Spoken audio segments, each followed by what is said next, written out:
p.m. Chief, would you please lead us in the pledge? I pledge allegiance to the flag of the United States of America and to the republic for which it stands, one nation, under God, indivisible, with liberty and justice for all. Thank you very much. Mr. Clerk, would you please call the roll? Okay, roll call. Singa. Here. Finch. Here. Barnwell. Here. DeMoss? Here. Calhoun. Here. Wells. Here. And Mayor McClure. Here. Okay, you have a quorum. Okay, thank you. We have now citizen comments on any subject except for public hearing items. As you know, we don't have any tonight. And you'll have 3 minutes, 36-minute total. And the people signed in get the first shot. So, Mr. Clerk, who do we have here? We have one person signed in, Linda Paquette. Okay. And you know the drill. I don't want to sit, do I? This is on. Oh. Yeah. I don't want to give nobody that. Hi, Linda Paquette, Outside City Limits. I just wanted to make sure that someone will ask the question, specifically of the first candidate that you're interviewing, how they came to apply for this position, because they don't seem to fit any of the criteria. They don't have a history in government. They don't live in Alaska. So it's just a real curiosity how they came to know about it. And I would appreciate you guys getting involved with that. Thanks. Okay, thank you. Does anyone else wish to speak at this point? Anyone at all? Okay, I'll close the comment period then. And what I need is a motion to approve the agenda and the consent agenda. Make a motion to approve the agenda and the consent agenda. I'll second. Okay, moved and seconded. Is there any discussion? Okay, Mr. Clerk, I believe we're ready to vote on that. Okay, voting on tonight's agenda and consent agenda, Barnwell. Yes. Wells. Yes. Finch. Yes. Osenga. Yes. Calhoun. Yes. DeMoss. Yes. And Mayor McClure. Yes. Okay, your agenda and consent agenda have been approved, and there are no items on the consent agenda. Okay, so the only item we start off with, the interviews of the city manager applicants, and I'll ask the HR director, did you want to say anything before we get started? Because there were a couple people that weren't here when you spoke to us. Correct. Thank you, Madam Mayor. I just wanted to point out to please just follow the questions that we have. We have a little bit of a time crunch here, and the first applicant, I believe, is ready to go. So we are ready to start doing the Okay, so let me just give a bit of direction on this. As the applicant comes on, they will appear on the screen, but they're also being able to see us through the camera. And we have our questions. You should have your questions in front of you with the name of the applicant on each one. And what we're going to do is ask the questions in order. We'll just keep going around the table. And I have decided that Councilmember Barnwell will begin, but just because we had to start at one end, and then we'll just keep cycling through all evening. Also, there is a plan between these first two applicants, which are on whatever this is, Zoom or whatever. It might take a moment to reset, so we'll take a bit of a break between the first two. Does that make sense? Okay, then I think we're ready to begin. And I see a person on the screen. Do we have sound with you? Hello. Ah, there we go. It's kind of awkward. You're seeing us, so if we turn this way, but you're, you know. So would you please pronounce your last name for us? George Zuki. Zuki. Okay, thank you. We have a series of questions for you. And Councilmember Barnwell will begin the question. Not sure if I should look there or here. Well, I'm not sure. I think we look at the camera Yeah. there and then All right. look for the answer. Good evening, Mr. Zuki. Welcome to our... Good evening. Please call me George. Okay, George. Thank you. All right, George, first question. What attracts you to the city of Seward, and why do you feel you would be a good fit for our community in this position? Yeah, I've been to Seward before. It's been a few years, but I've been there before, and I absolutely fell in love with it. In fact, I think I fell in love with all of Alaska. And there are plenty of the city manager and similar opportunities throughout the country. And for me, it's a matter of a good opportunity in a great place, and that's what this seems to be. I think that Seward is an interesting community. It has aspects of fishing, maritime industries, tourism. It just interests me very much. And I think what I have to offer the community is sort of a very uniquely diverse background, where I've worked for municipalities, I work for state government, I work for authorities, and I work for the federal government. I think I bring a lot of perspectives with me. I work for a few of them, Wall Street,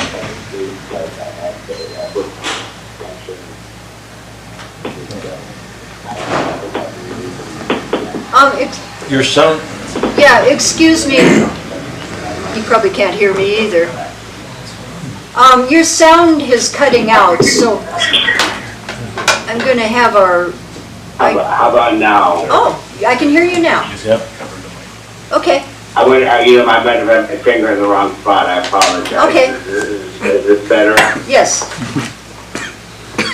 Okay. Okay, thank you. The second question? Councilmember Yes, Wells. George. Thank you for your time. We appreciate it very much. What do you think our most important legislative priority is? I think that the most important thing is, of course, managing the finances, keeping within budget, keeping the budget reasonable, and keep the tax level reasonable.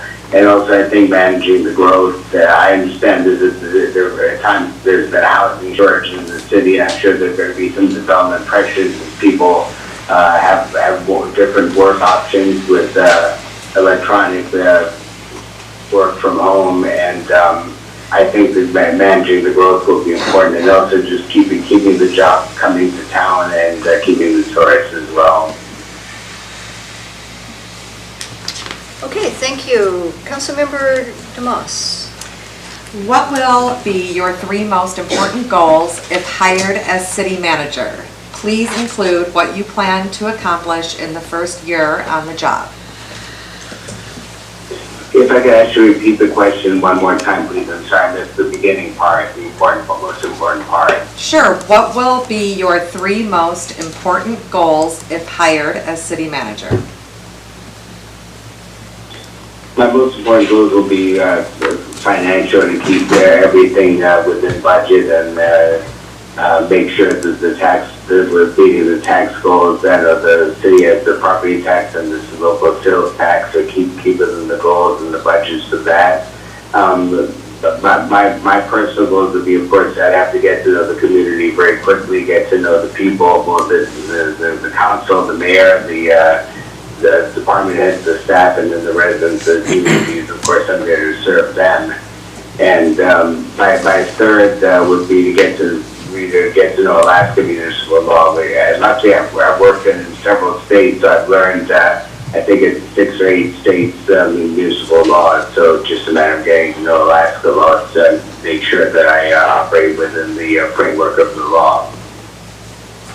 Thank you. But definitely getting to know the community very quickly would be a top priority. Okay, thank you. Question number 4. Tell us a few things that you have done to build and maintain mayor, council, staff, and community confidence in you and your administration.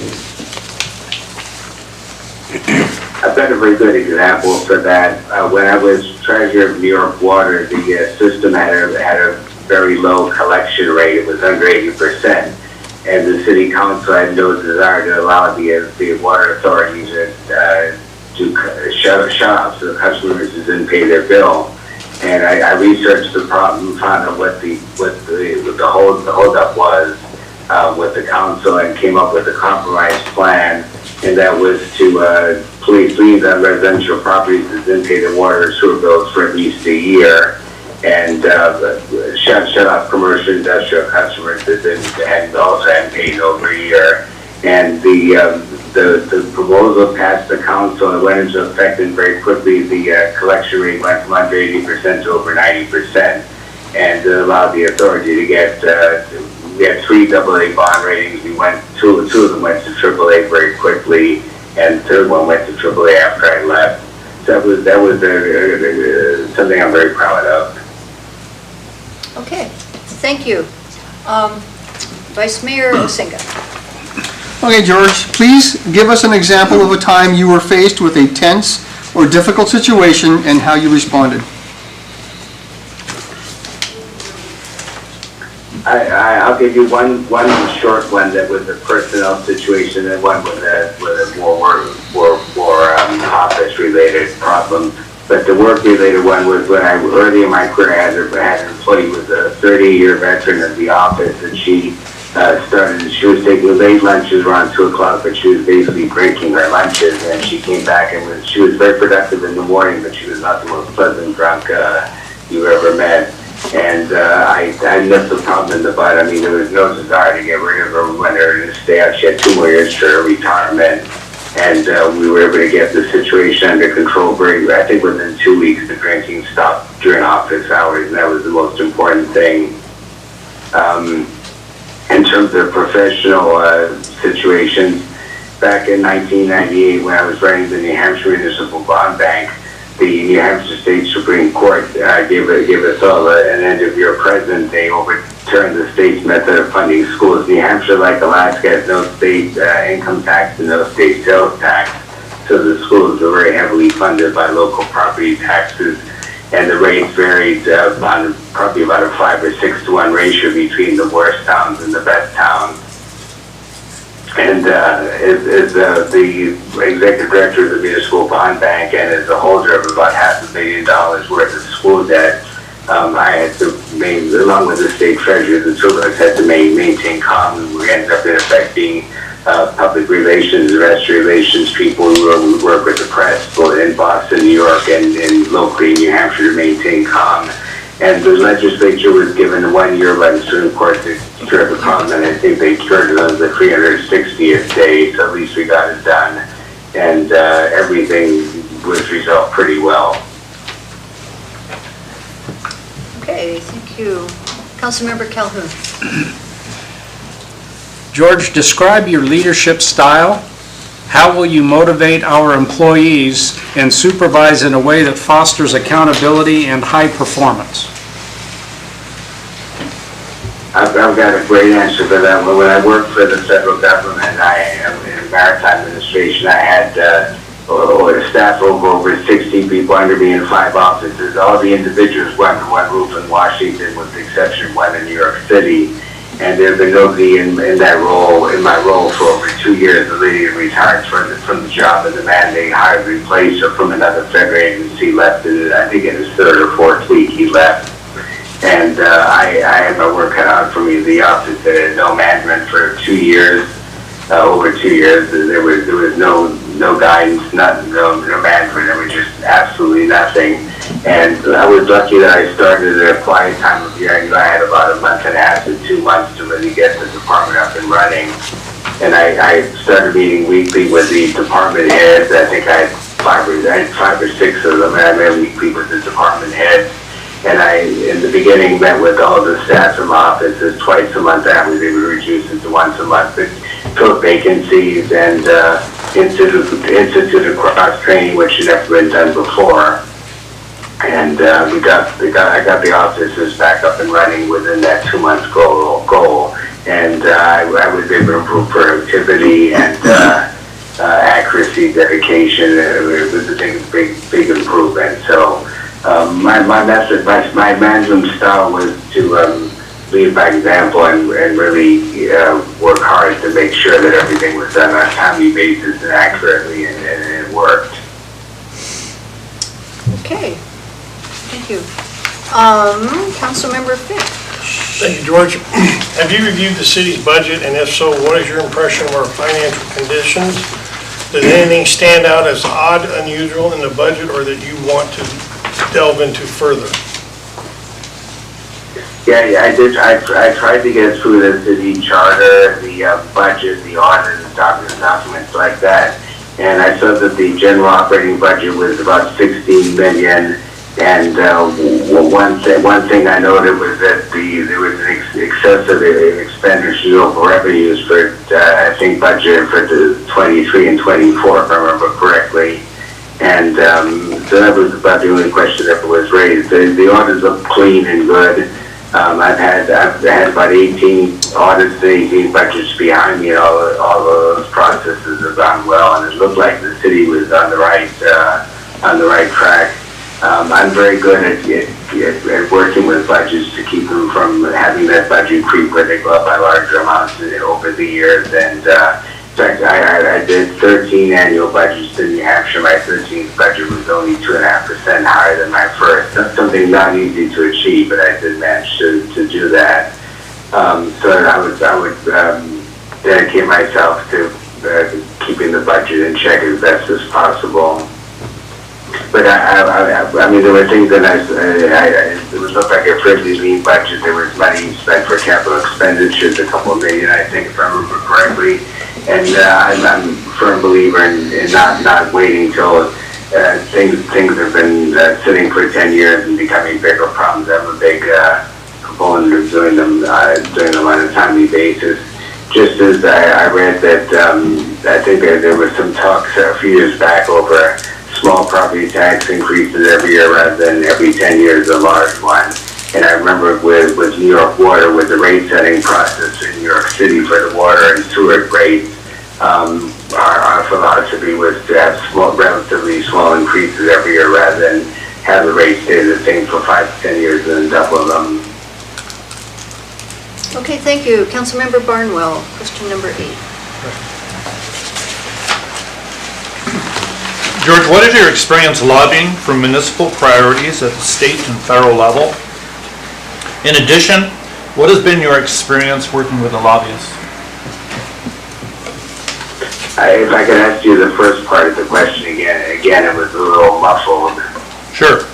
What is your experience lobbying for municipal priorities at the state and federal level? I did not do any of that until I got to New Hampshire when I rented the bond bank there, and as really one of only 2 or 3 experts on public sector finance in the state, I was called on to testify whenever there was a bill that affected municipal finance. Sometimes with municipal law in general, but I was not a lobbyist. I did testify on behalf of some bills. I was clear with my board of directors first, just to make sure that we were putting the bond bank in a bad spot, and everything was fine. But I did testify for several bills. I mean, for example, there was one to raise the debt ceilings in New Hampshire cities and towns, and I testified on behalf that the increase should be small and definitely kept very reasonable, but it was necessary just as the changing times. And in terms of working with lobbyists, I'm trying to think. I can't really think. It'll probably come back to me later, but I can't think of any examples right now. Okay, thank you. Councilmember Wells. I've done lobbying in my own way, I guess. Okay, thank you. Councilmember Wells. Yes, thank you. Describe how you would keep citizens well informed about government matters, and how would you make sure citizens' views and concerns are properly received and addressed? I would maintain a very accessible, open office with hopefully excellent communications.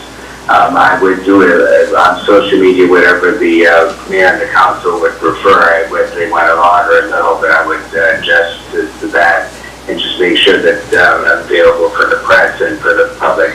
I don't know if it's been done by people of this position before, but I would hold weekly office hours with people in the community who had relevant things to talk about. I'm very open. When I was in my prior offices, I was always open to any staff concerns or members of the public if the situation warranted, and always open and transparent. And I certainly don't believe, would never believe this is simply an 8 to 4, 9 to 5 job. I mean, it's something that will keep you busy at times 7 days a week, day and night, but that's not a problem. Okay, thank you. Councilmember DeMoss. Consider the following situation. The city council at a public meeting appears anxious and ready to vote on an important policy decision that you firmly believe would be detrimental to the city. The issue had not been discussed previously. What would you do?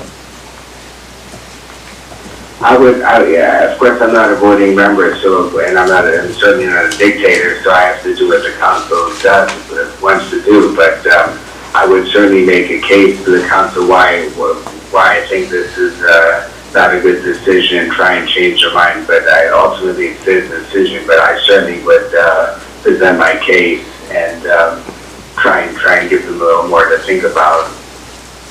Thank you. Okay, thank you. George, describe your experience with collective bargaining and tell us about the most effective ways to work with employee unions. I've only worked in 2 union offices. They were earlier in my career. The rest of my offices are non-union, so I don't really have a ton. I've done a ton of negotiations on other issues, but I've not done labor negotiations. But I can't imagine it would be something difficult to pick up because I've done so many negotiations over the years, so it would probably come pretty easily. And I'm pretty good at trying to come to a reasonable conclusion. Okay, thank you. Vice Mayor Osenga. Okay, undoubtedly, there are going to be conflicts. What is your approach to managing conflict resolution in the workplace? Well, if I can give an example, and I apologize if I'm speaking out of turn here, but I read where a prior city manager had a 74-year-old grandmother escorted by the police out of City Hall, and that to me is not the way to handle anything. I'm very good at working with people to try and negotiate a calm conclusion, and I would certainly do my best to keep everything free-flowing and clean and avoid any conflict as best as possible. Okay, thank you. Councilmember Kellner. All of the candidates interviewing for this important position are qualified. Why are you the best fit for the position? Again, I heard the first part, but I'm sorry, this time I didn't hear the second part. Okay, let me speak that again. All of the candidates interviewing for this important position are qualified. Why are you the best fit for the position? I read a little bit of what the competition for the position. You certainly have a good choice of candidates there. But I would say what puts me apart is that diversity of having worked in large cities as well as rural areas. I've worked in Boston, New York, Washington, D.C. I've worked in suburban Los Angeles. And I worked for many years with small communities in Massachusetts and New Hampshire. In fact, I think the smallest community I worked with had a population of 40. So I've worked with, I've always had a passion for small communities, for really helping them out because they don't have the access to professional management like larger cities does. So I would say what I bring to the table is a diverse, strong background, a lot of financial experience, and a lot of people in that management experience, and some pretty good successes over the years. Okay, thank you. Councilmember Finch. Do you have any comments or ideas you'd like to share regarding specific projects that are in the implementation phases within the city of Seward? I'm sorry, could you repeat it one more time, please? I'm putting myself close to the phone just so I can hear better, but I feel a little muffled, I'm sorry. Do you have any comments or ideas you'd like to share regarding specific projects that are in the implementation phases with the city of Seward?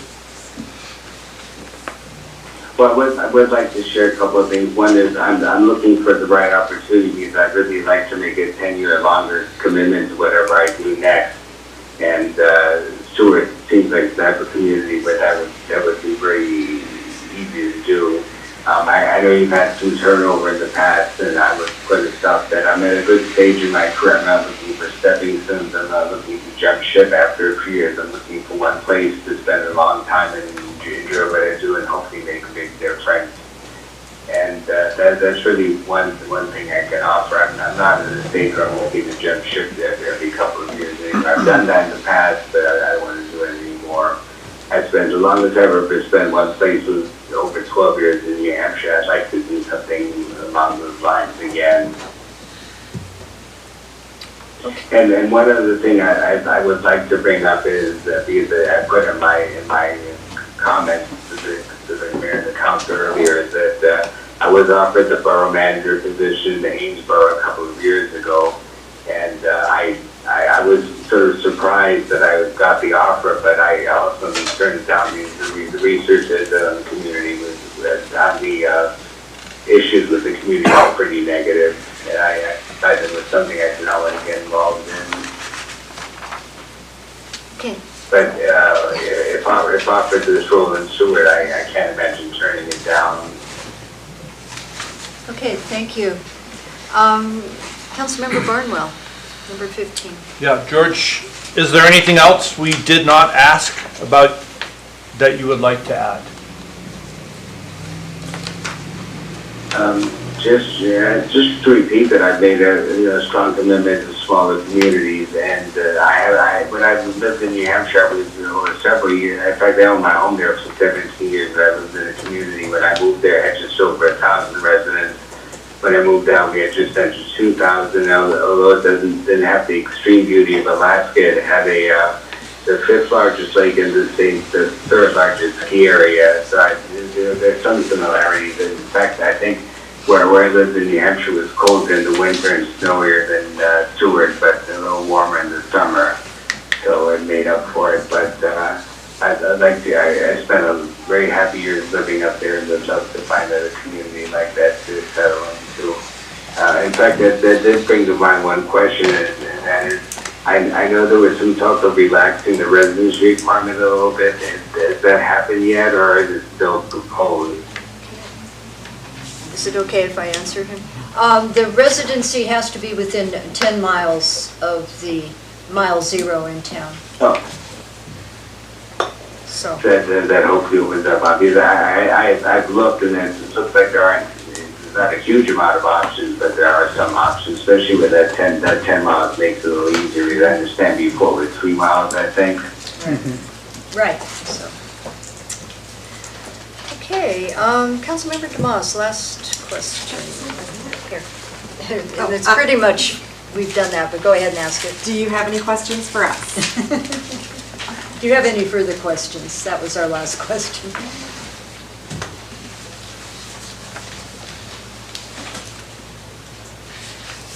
Do you have any further questions? Oh, I'm sorry. I thought you were talking to. Oh, no. I apologize. Just, I mean, that would be my only concern. I would think that, after coming up to the city community, hopefully finding housing, something that could be done with them. I'm guessing you must be as eager to fill this position as anyone would be to get started with it. Okay. Well, that concludes our list of questions, and thank you for being there. And talk about timely. I think we did it in just under a half hour, so. We're gonna close off with you and reset for the next interviewee, and you'll be hearing from us, okay? Well, thank you very much. Look forward to it. Thank you. Okay. Thank you for the opportunity. Okay. Good night. Thank you. And we'll take. Do we need 5 minutes? Do you think? Okay, a 5-minute break, so just so they can reset for the next on-screen one. And I'll start the next set of questions. We'll just keep going like this. So.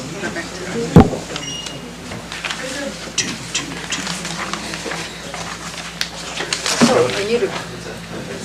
Went pretty well.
maybe? Okay, the mics are on. Okay, we're back, ready for our second interviewee as soon as we get him on the screen. There he is.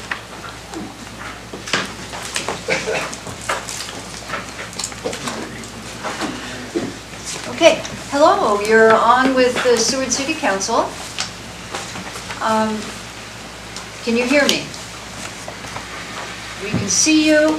Yes, I can. Oh, okay. Could you please tell us how to pronounce your last name? Solkowski. Solkowski. Okay, this is Samuel Solkowski. I'm the mayor. And we're going to go around the room asking you some questions. And we're turning up the sound. Okay, so I'll start. Question number 1.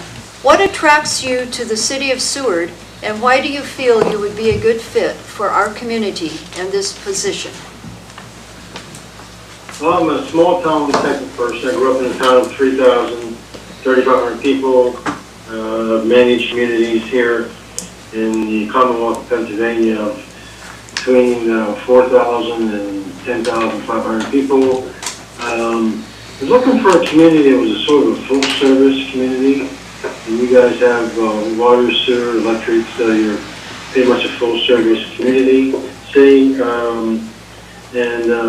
So I just think that's one of the main things that attracted me to the position of city manager for the city of Seward.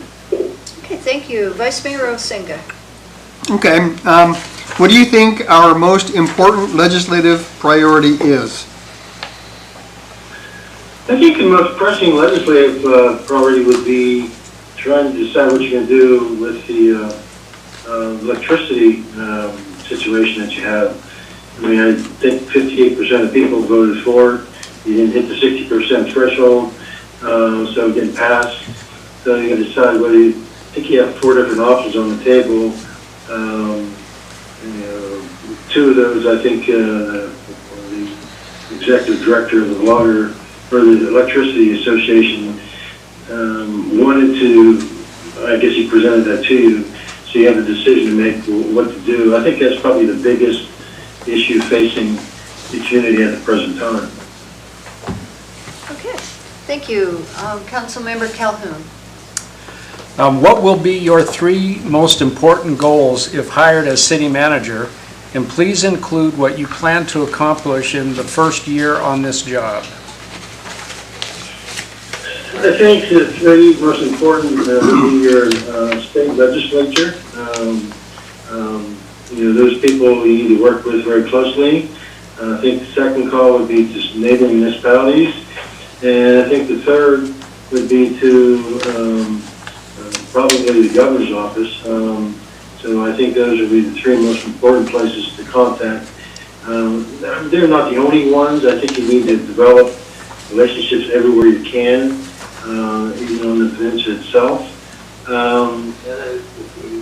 Things accomplished, I think you want to make a decision on what you're going to do with the electrical system that you have. And I think that's probably the biggest thing you need to accomplish. I think coming in from the outside, you'd also want to do an analysis of the efficiencies within the city structure itself and see where you can save do things more efficiently, save some money. I think if you look at the resume that I had, I was able to save 7 figures, not well over $1.2 million in 4 years with the one borough I worked for in eastern Pennsylvania. So I think there's ways you can save money, look at the processes, see whether any of those processes need to be upgraded, and probably do an evaluation of staff and see where you're on staff. My basic philosophy on managing any municipal government is to give the staff members the tools they need to be successful. And I've always been a big proponent of continuing education. So I think in the first year, less than a year, it wouldn't take you that long. You'd probably do that in 3 to 6 months, do an evaluation on staff, see where their skills are, and see where they may need some assistance in getting additional skills, and see if there's any holes that need to be filled. So I think I'm very good at that. So those are probably the three main things I'd be focusing on in the first year. Okay, thank you. You're welcome. Councilmember Finch. Tell us a few things you've done to build and maintain mayor, council, staff, and community confidence in you and your administration. Well, I've always been very proactive in being transparent with the governing body. Whether it's a city council, borough council, and mayor. Pennsylvania has a very weak mayor system of form of government. That's just by state statute. But that person's treated the same as any council member, although they don't have a vote unless there's a tie. But I think providing them information on a timely basis, I think that's the biggest job I have is to make sure they're as well informed as possible. They have all the relevant information they need to make a decision, and whenever the decision is made on legislation, policy, procedures, whatever the case may be, or agreements, contracts, make sure those things are implemented as efficiently and as quickly as possible. So I think I'm very good at developing a good working relationship. I think sometimes I've been accused of providing too much information, but that's up to you to decide what's too much information and what's enough information. I mean, if I think something is relevant, I make sure that you're aware of it.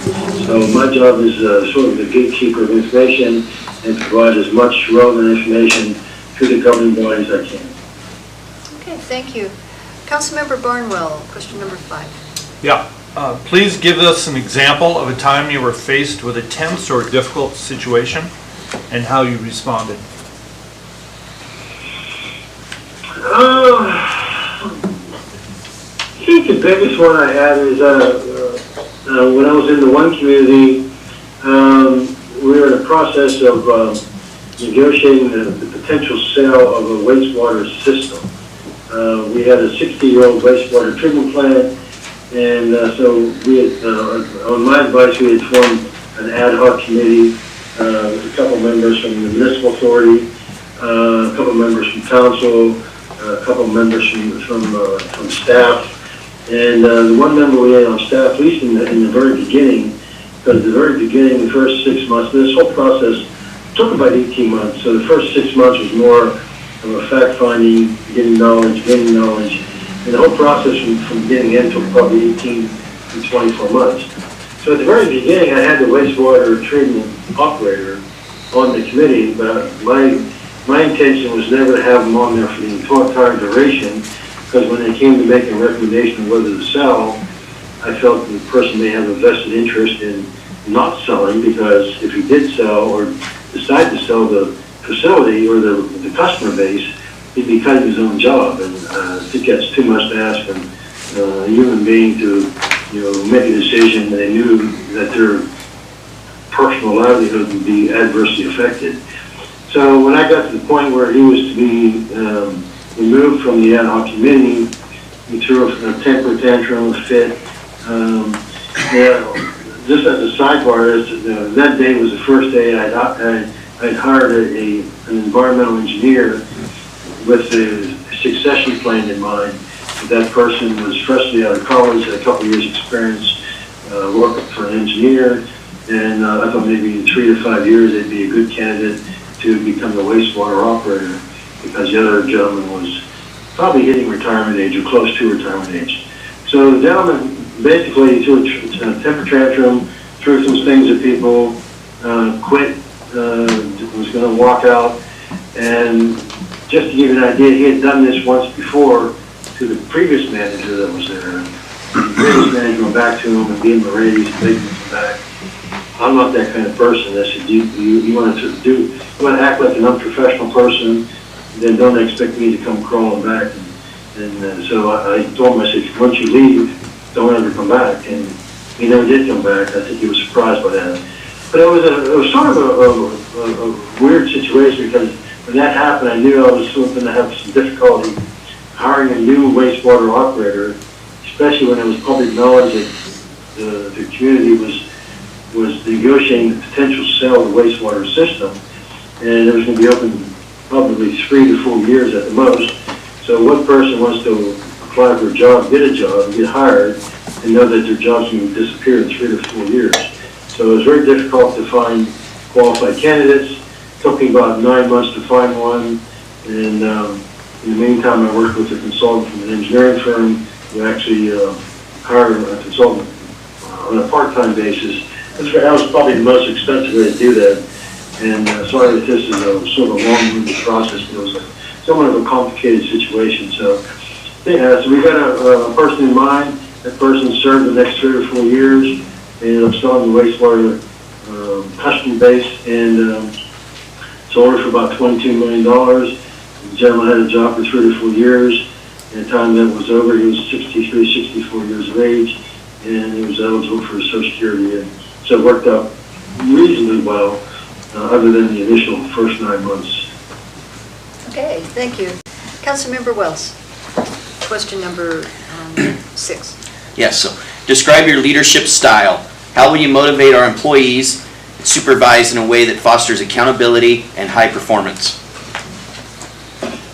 Well, I'm very much of a team player. Okay, when I'm talking about the municipality, I never say I always say we, or the borough, or the city.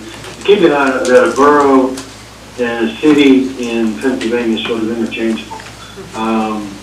So building a team structure, get input on decisions from as many sources as you can, but also be prepared to make a decision and stand by that decision.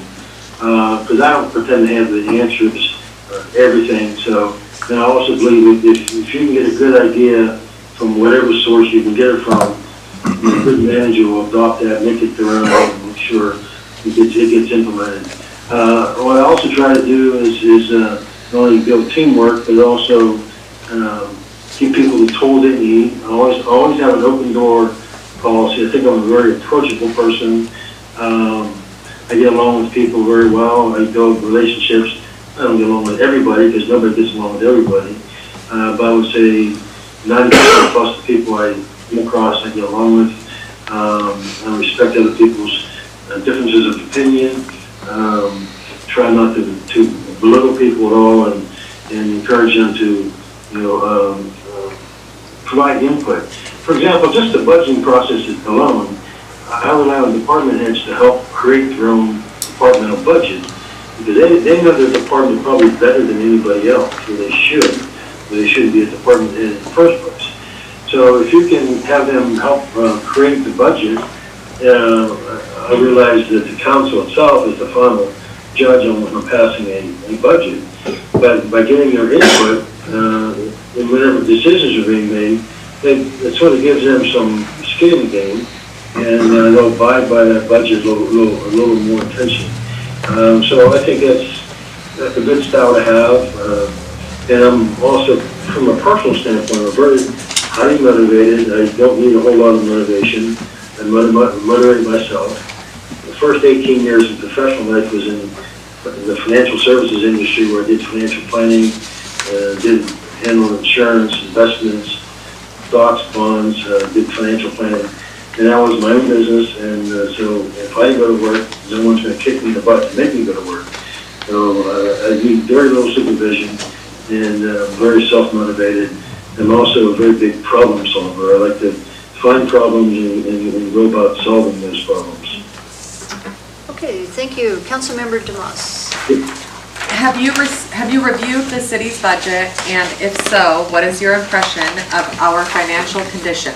Does anything stand out as odd or unusual in the budget, or that you would want to delve into further? I actually haven't had a chance to delve into the budget at all. I work a full-time job currently, and I also have an hour-and-a-half commute each way, so I spend 12 hours a day with my current job. So honestly, I haven't had a chance to look at the budget. I've looked at the website and the different departments and whatnot, but I have not had the opportunity to review your budget, so I really can't give you a solid answer, but I've been in municipal management for 15 years. I've developed 15 budgets. Only one of those 15 years did I ever propose any kind of tax increase. Back to the last position I had, not the current one, but the one before that, was a very financially distressed community. I started with them, and in 2021, they were predicted by the state Department of Community and Economic Development actually going bankrupt. We didn't go bankrupt, and by the time I left them back in February, they actually had $1 million surplus, and they had a balanced budget in the surplus for 2 years straight. The previous 5 years before I got there, they had deficits. So I'm very well adept at developing budgets and also monitoring those budgets and keeping expenses low and keeping revenues high. So I apologize, I just have not had time over the last week or so to get into your budget and look at it into great detail. So I can't give you an educated answer on that. Okay, thank you. What is your experience lobbying for municipal priorities at the state and federal level? In addition, what has been your experience working with a lobbyist?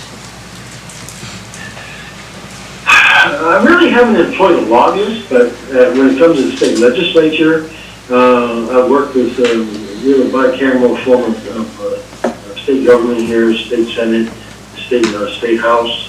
I've worked with both of those candidates. When I was in Lancaster County, which is out the outskirts of Philadelphia, between Philadelphia and Harrisburg, we actually would meet once or twice a year with all the representatives, senators and representatives in Lancaster County. There's probably 10 of them.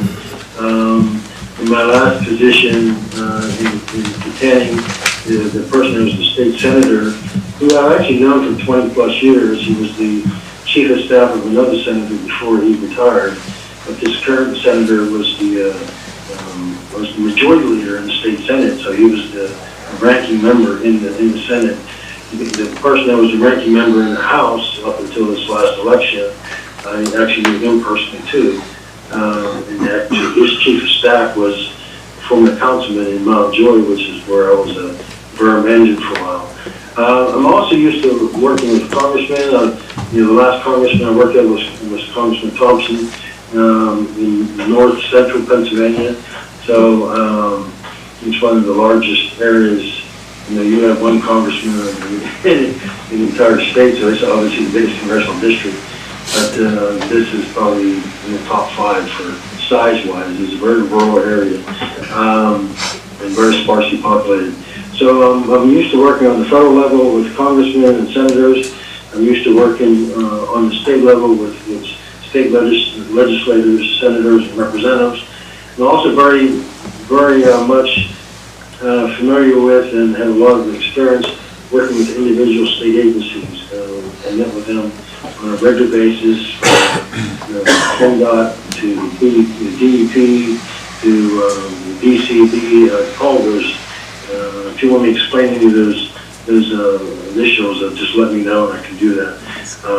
You probably may not be familiar with some of those in Alaska than as in Pennsylvania. So, but I don't think I worked with a community that was large enough to employ a consultant or a lobbyist.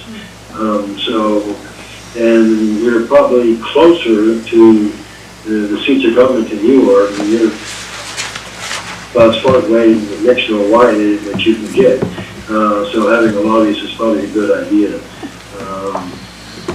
I think I'm at the end of my answer on that. Okay, thank you. Councilmember, or Vice Mayor Osenga. Okay. Describe how you would keep citizens well-informed about governmental matters and how you would make sure citizens' views and concerns are properly received and addressed. Well, I think first of all, we currently air or through Zoom, we actually air our current meetings so people can if they are not able to make it, in the council chambers, they can view it from their own personal computers, laptops, whatever. I think that's number one. I've done newsletters on a regular basis. We've also done Facebook pages, and in fact, when I was in Mount Joy, our newsletter and website, the municipal website, were actually recognized by the State Association of Boroughs, it's called the Pinch County State Association of Boroughs. It's probably similar to the Alaskan Municipal League, but they actually awarded a second place statewide for our website and our newsletter back in, I think, 2018 and 19. So it was very informative for people. They appreciated it. I've also gone a step further, and I've gone to civic meetings on a regular basis, whether it was the Lions Club or the Chamber of Commerce, the local Main Street program, or Kiwanis Club. So I've always made myself available to those organizations, went out on a regular basis and met with their members, gave brief updates on municipal happenings. And those things are always usually pretty successful. And I think people appreciated it too. But this kind of job is not an 8-hour day job. It's more of a 24/7, 365 type job where, even when you're out in the grocery store or something like that, you're going to fill up your gas tank. You're going to get questions no matter where you're at. So, but I'm used to that. I've been doing that for probably close to 20 years. Okay, thank you. Councilmember Calhoun. Consider the following situation. The city council, at a public meeting, appears anxious and ready to vote on an important policy decision that you firmly believe would be detrimental to the city. The issue had not been previously discussed. What would you do? Well, I'd probably ask to be recognized by the presiding officer, and if they gave you the time, then I'll at least present my thoughts on the issue as calmly and as I could. Nobody listens if somebody's yelling at them. So calmly explain my position, give them facts, tried to be unemotional about it. And that's happened to me where, for example, the wastewater situation I told you about earlier, that ad hoc committee ended up being voted 5-2 to sell the wastewater plant. I was one of the 2 people who voted against it, but it went through anyway. So your job, bottom line, is to implement whatever the governing body decides. But it doesn't mean, if you look at any job description of a municipal manager, one thing it usually has in there is to advise and consent, or to advise council on whatever issues before the board. Worst thing you can do is if you have information on a topic, and especially when it wasn't discussed before, I think it's your duty to at least discuss it, have a conversation about it. Then whatever happens after that, then you can live with that. But if you don't say anything, then you'll probably feel guilty later and have a much more difficult time. But if you at least express yourself in a thoughtful and considerate manner, then whatever the vote is after that, that's the way the vote is. Okay, thank you. Councilmember Finch. Describe your experience with collective bargaining and tell us about the most effective ways to work with employee unions. I've just finished, in December of last year, I just finished my 3rd union negotiation with the police department. And the current position I'm in now, I started another one, so I'm in actually at the beginning of my 4th one. And those have been very successful. I've never needed the arbitration process. We always negotiated things, and we did some clawbacks of some what I call OPEB benefits, which is post-retirement health insurance. For example, when I was in Mount Joy, when I started there, they had post-retirement benefits for the police officers from the time they retired until the age of 65 for husband and wife. After the first negotiation or contract we did, we reduced that to a 5-year period. And after the second one, we actually eliminated that completely. That may not sound like a lot, but I actually had an actuarial study done at one point.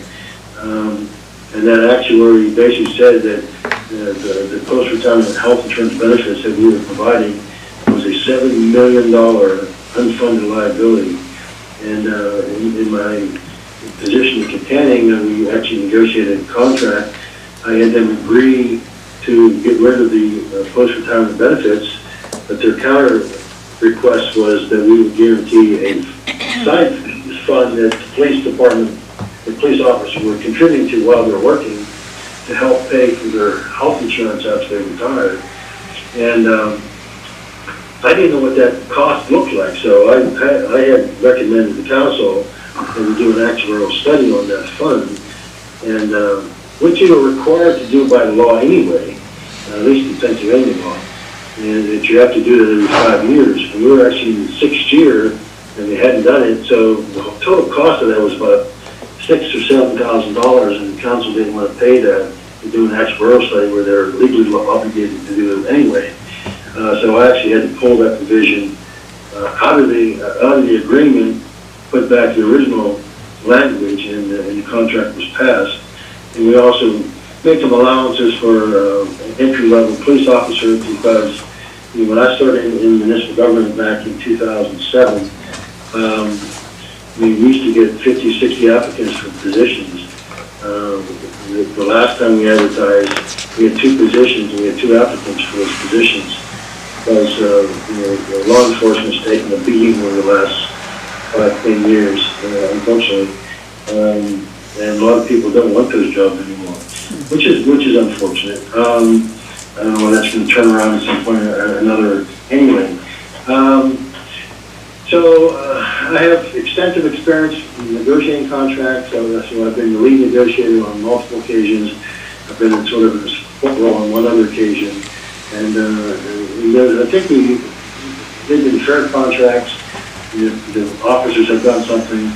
The municipalities have gotten some things too. So I'm very pleased with the results we've gotten through the collective bargaining agreement. As for applying the CBA or administering those, I was the person that was responsible for administering the collective bargaining agreement. I was also responsible for any non-union employees. We had a few non-union employees. We had an employee handbook that I was responsible for administering that too. But I've gone through the grievance process, had grievances, and most of them have been frivolous in nature. I've never lost a grievance ever. I think I tied on one, but I never lost one outright. So I'm very knowledgeable on applying this collective bargaining agreement, and also administering and implementing human resource policy and procedure. Okay, thank you. Councilmember Barnwell, we have just a few more questions. Number 12. Okay, undoubtedly, there are going to be conflicts. What is your approach to managing conflict resolution in the workplace? Well, conflict's a pretty broad category, so you're talking about what type of conflict did you have in mind? Like employee conflicts with the general public, conflict with other officials, I don't know what It's just exactly. it's just a general question. Okay, all right, just in the general nature, I try not to be a person that gets involved in conflicts, but, I think the main thing you do is, in fact, I probably had the best training of dealing with conflicts that you'd ever want to see.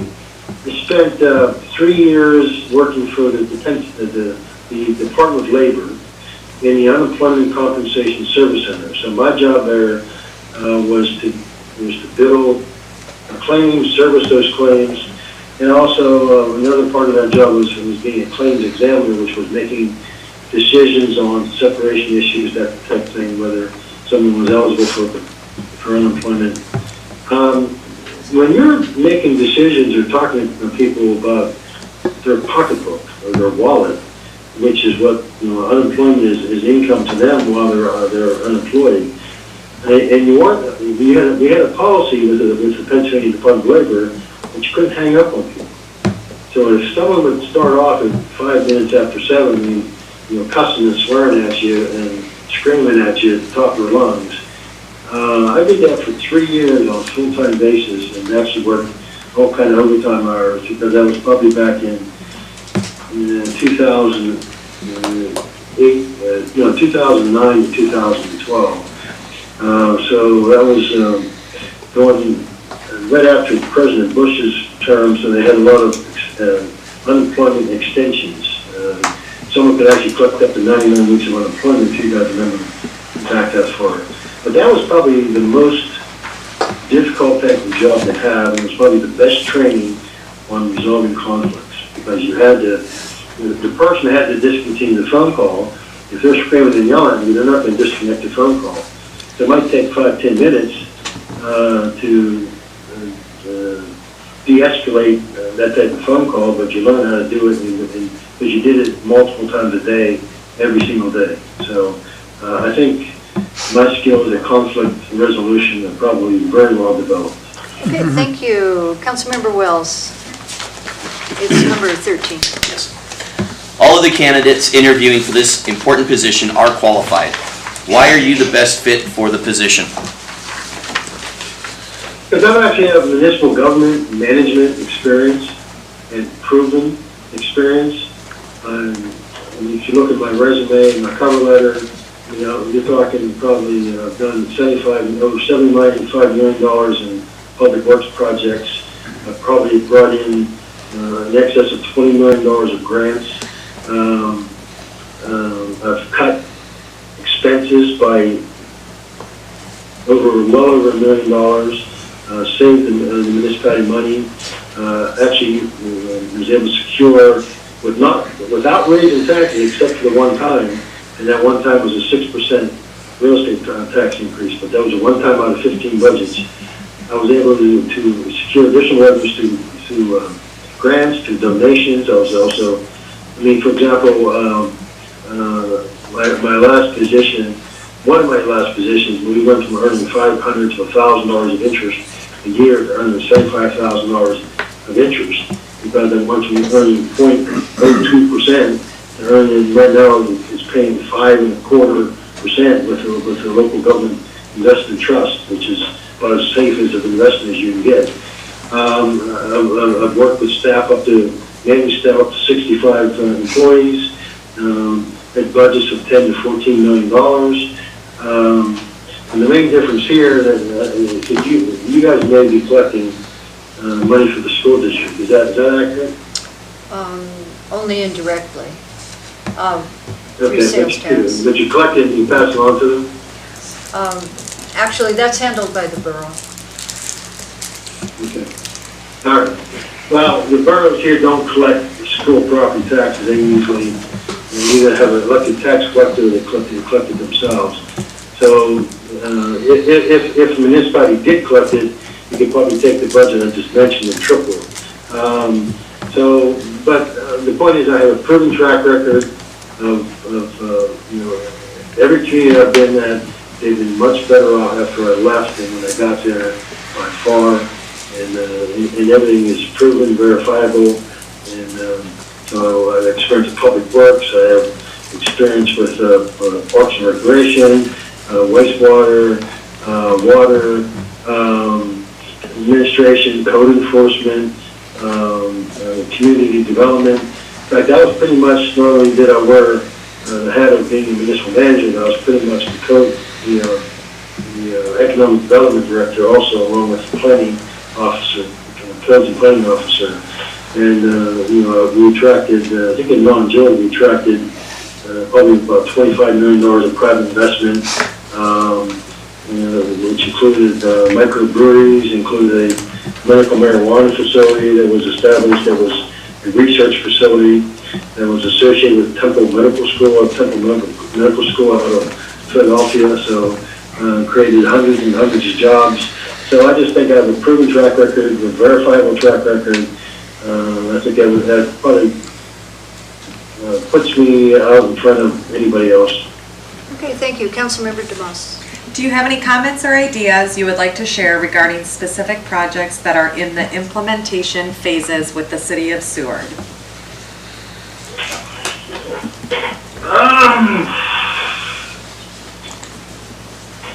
I don't have anything specific I would want to discuss, because I did some research on the referendum you had on the electricity, but I haven't done a whole lot of research other than that. There's none at the present time I really want to discuss in any detail now. Okay, thank you. The last question, is there anything else we did not ask about that you would like to add? Now, how about the process going forward? Can you at least talk about that a little bit and explain that?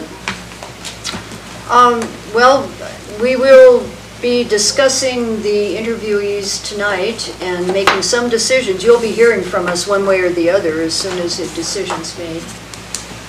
Okay. Is there anything else that you'd like? Well, I do have a concern, and I think it's more of a cost of living issue than anything else. Obviously, it would require me to do a relocation. I do have a concern. I think I was reviewing where you had an issue over the past few months about extending the residential requirement beyond the city limits itself. So did that pass?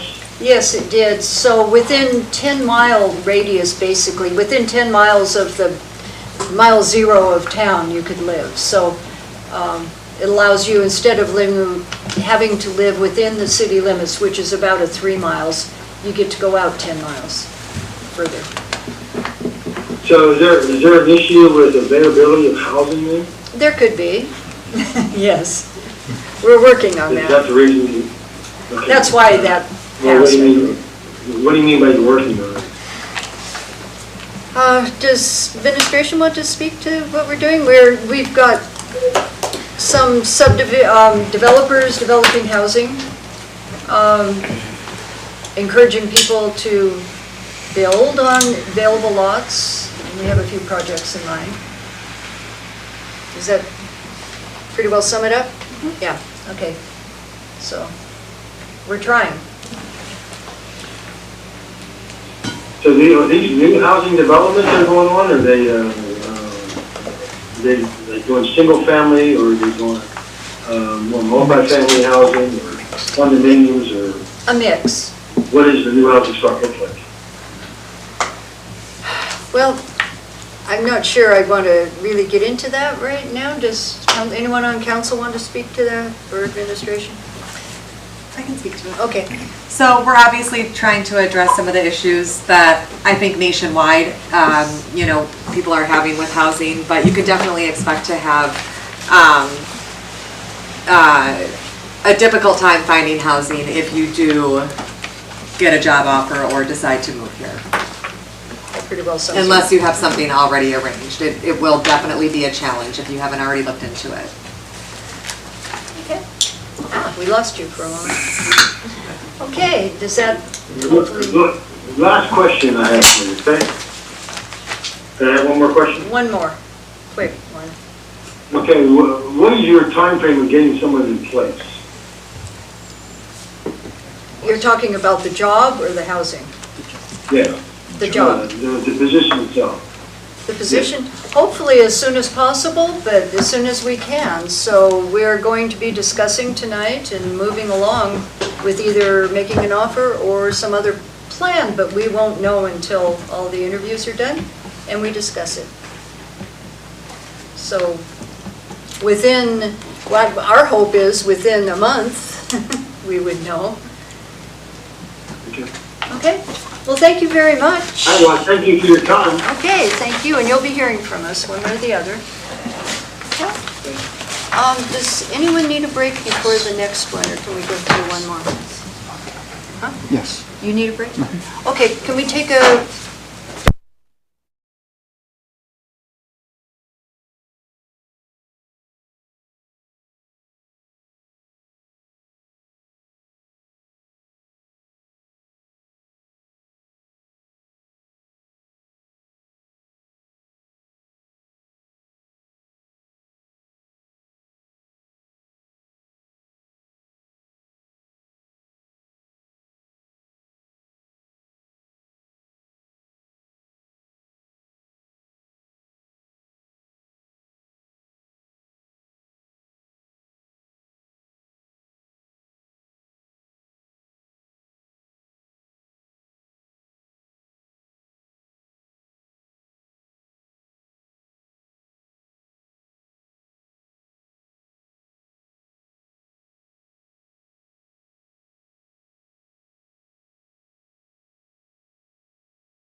Okay, we are live, we're ready when you are.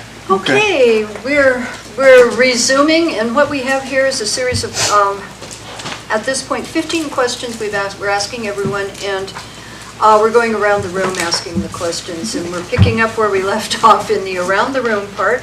We have, for the viewing audience, Kat Sorensen now. And Vice Mayor Osenga, you can ask the first question. Hi, Kat. Hi, John. Oh, hi, Vice Mayor Osenga.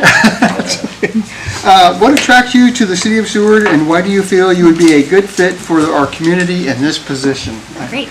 I love the city of Seward. I've lived here now for about 6 years, and some of the things that really attract me to our community is well, initially I was attracted by the access to the outdoors. I find the ability to run from my front porch up a mountain and downtown all within an hour and a half if I'm feeling fast, something that's so really rewarding to me. Beyond that, though, over time I've grown to really love and appreciate the community, all of the different civic groups and organizations, and the people that make it really special. Over my time, I've become really involved in Seward Rotary Club, the Seward Nordic Ski Club, the Seward State Parks Advisory Board, and just general community engagement. And I think while many people are drawn here for the beauty and the mountains, why I've stayed and why I continue to call Seward home is because of the community and the people that make Seward really unique. With that, I think that's also part of the reason why I would be a really strong candidate for this position. I have a lot of strong relationships in Seward and beyond.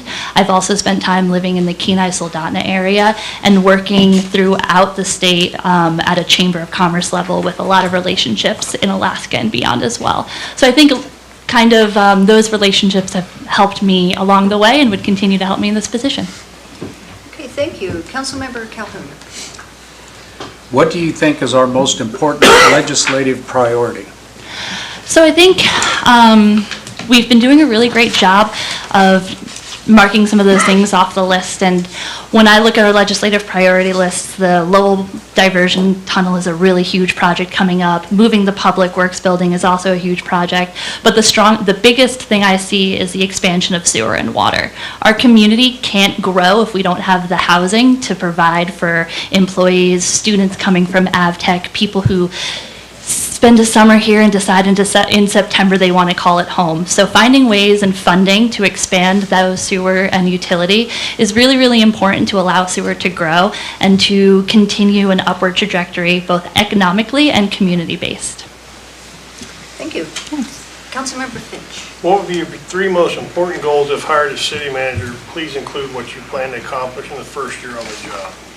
So I think 3 priorities. The first would be to continue the hard work of the electric utility department and the council and the soon-to-be formed ad hoc committee to figure out a solution for the electric utility with Seward. The ball has been set in motion to find that solution, and listening to more community input and having deeper conversations, digging a little bit more into that issue and finding a solution that works for all of the members of council, all of the city of Seward, and all of those utility users out all the way out to Moose Pass as well. So I think that's a huge priority as we continue on kind of figuring out what the ground is following the failure of that ballot measure in May. I also think it's really important that we hire a finance director. The position has been vacant now for 2 or so years, and while the firm is doing a great job, it's great to have somebody in the building that knows our finance, and it's their sole job to answer those questions that come from council, and they are poring over that document day in and day out. As the city manager, I would be that person too, but having a second set of eyes and having somebody in the building that knows Seward and knows Seward's budget in and out would be really important. And then the third priority, I think, would be having an open line of communication. I'm really proud of my communication skills, and I think that I could definitely utilize those to create a strong relationship with the city of Seward, with the council, and to build a good rapport in my first year, whether it's by having conversations with people out and about or creating public notices, just finding a way to communicate effectively and making sure people are heard and happy. Thank you. Councilmember Barnwell, question number 4. Yeah. Hi, Cap. Can you tell us a few things that you have done to build and maintain mayor, council, staff, and community confidence in you and your administration? Yeah, of course. So I feel like I have built a strong relationship with mayor and council by being in this room. I often come in as a chamber representative to talk about the hard work that we do as a chamber of commerce and a destination marketing organization. I think having that open line of communication and having that dialogue is really helpful because the City of Seward does fund a large portion of the Seward Chamber of Commerce's budget. So making sure that those dollars are accounted for and you can see the return on investment in that is something that I've been really proud of. One of my other big prideful moments of a trust building was during the budget cycle this past year, there was a few questions about the Seward Chamber of Commerce budget. And instead of being quiet about it, I emailed it to council to make it public record so that anybody who's interested in what that budget looks like and where those funds are being spent can see that there in a really easy to understand manner. So I think some of the keys to building trust is, once again, open communication and making sure that you're answering the questions that are being asked and that you are listening to those concerns. And then as for the community, it goes the same way, listening and answering the questions and having a level of transparency that makes everyone involved happy. Okay, thank you. Councilmember Wells. Kat, please give us an example of a time you were faced with a tense or difficult situation, and how would you respond? So on the top of my head, there was two tense and difficult situations in Seward in the past 3 years. The first is the Lowell Point landslide, which was a tense situation all around. And then the other was the COVID-19 pandemic. We felt it very hard as a tourism-based community. And one of the more tense moments for me as a person was having to respond to the COVID-19 pandemic as a communications representative for the City of Seward and the Seward Chamber of Commerce. And so when we decided to postpone and ultimately cancel the 4th of July and the Mount Marathon race, I shortly thereafter had about 15 to 20 phone calls from different news sources across the country and across the state, and was on NPR, in the ADN, and in a lot of different news outlets, acting as that representative and that communications liaison. And that wasn't the uneasy part for me. The uneasy part for me was coming back and being out in the community and having people remark on that and disagreeing with what I said. But I think at the end of the day, having that dialogue and being able to communicate why I said what I did and why the decisions we made as an organization to not hold that race that year were made, and explaining it, I was able to, time and time again, find a common ground. So when faced with tense and difficult situations, I think it's in my nature and in my managerial style to find that common ground so that that situation can diffuse quickly. Okay, thank you. Councilmember Demas. Describe your leadership style. How will you motivate our employees and supervise in a way that fosters accountability and high performance? So I have a really intuitive leadership style, and I think that's important, especially in a diverse workforce like the City of Seward. People need to be led in different ways, and one leadership style isn't going to work for a harbor master that's worked for the city for 30 years or a finance director that's going to be here for 2 years. And managing those people are two entirely separate things. And in my leadership style, I try to be aware of what works best for the individual, and with that comes accountability and success. Being able to support an employee in the way they need, whether it's with affirmation, words of affirmations, or if it's with hands off, you've got this, keep going, I'll check in once in a while, but I trust you. So having that built rapport, that trust, and the intuition to know what your employees need. But then on the flip side, the ability to answer when your employees tell you what they need, and the ability to listen when the employees tell you what they need. So intuitively trustful, I would say, is my management style. Okay, thank you. Hi, Kat. Have you reviewed the city's budget? And if so, what is your impression of our financial condition? Does anything stand out as odd or unusual in the budget, or that you want to delve into further? So I have not perused the budget within the past few months, but I was in many of the meetings for the budget of this upcoming fiscal year 2023 and 2024 as a representative of the Chamber of Commerce and as a citizen. So I think I attended nearly half of those meetings and was really impressed by the way the council and the administration handled this budget cycle. As I was involved in all of those, there was questions that were raised, but they were ultimately answered. Some of the big questions I had were the parking from this year being so significantly down, but then that was addressed in the budget document. It is also always disconcerting to see a finance director position unfunded, but then that was addressed in the budget document as well. So I think when you look at the budget as a whole, it's a really well-run document, and I think the work that went into it this year was exceptional. But I was also doing some research, and I think it was at the Monday meeting we were awarded the Governmental Finance Officers Association Public Reporting. And I also think it's important to realize that we haven't been accredited by them in many, many years. And the City of Soldotna, the City of Kenai, and the borough have all been accredited by the GFOA multiple times in the past few years. So having that as a priority list as we move forward to receive that accreditation and work towards that is a really high priority. While we have a great budget, we just have to tweak it a little bit more to make it to that level of accreditation so that we are at the same level as our peers across the peninsula and the state. Okay, thank you. Vice Mayor. What is your experience lobbying for municipal priorities at the state and federal level? And in addition, what has been your experience working with a lobbyist? So I have no hesitation in coming into this room and lobbying for the city, for the Seward Chamber of Commerce. It's something I've had to do a few times as we go through budget cycles, or I come and ask for things here and there. So I'm very well attuned with lobbying and understanding that. But I also think at a state level, I've had experience working with and communicating with both Senators Murkowski and Sullivan and our representative, Mary Peltola, and previously Don Young, and working with their offices in both Juneau. I would be ecstatic to visit DC and lobby for our community as hard and strongly as possible. But working towards that is always something that I think is a strong goal of mine to make and discuss and lobby for the future of Seward. Thank you. Councilmember Calhoun. Describe how you would keep citizens well-informed about governmental matters, and how would you make sure citizens' views and concerns are properly received and addressed? So Seward is a unique place where we run on Facebook, and I think oftentimes things can become lost in the sauce in the Facebook realm of Seward. So one of my goals would be to start the conversations, not react to them, to be the leader so that we can have a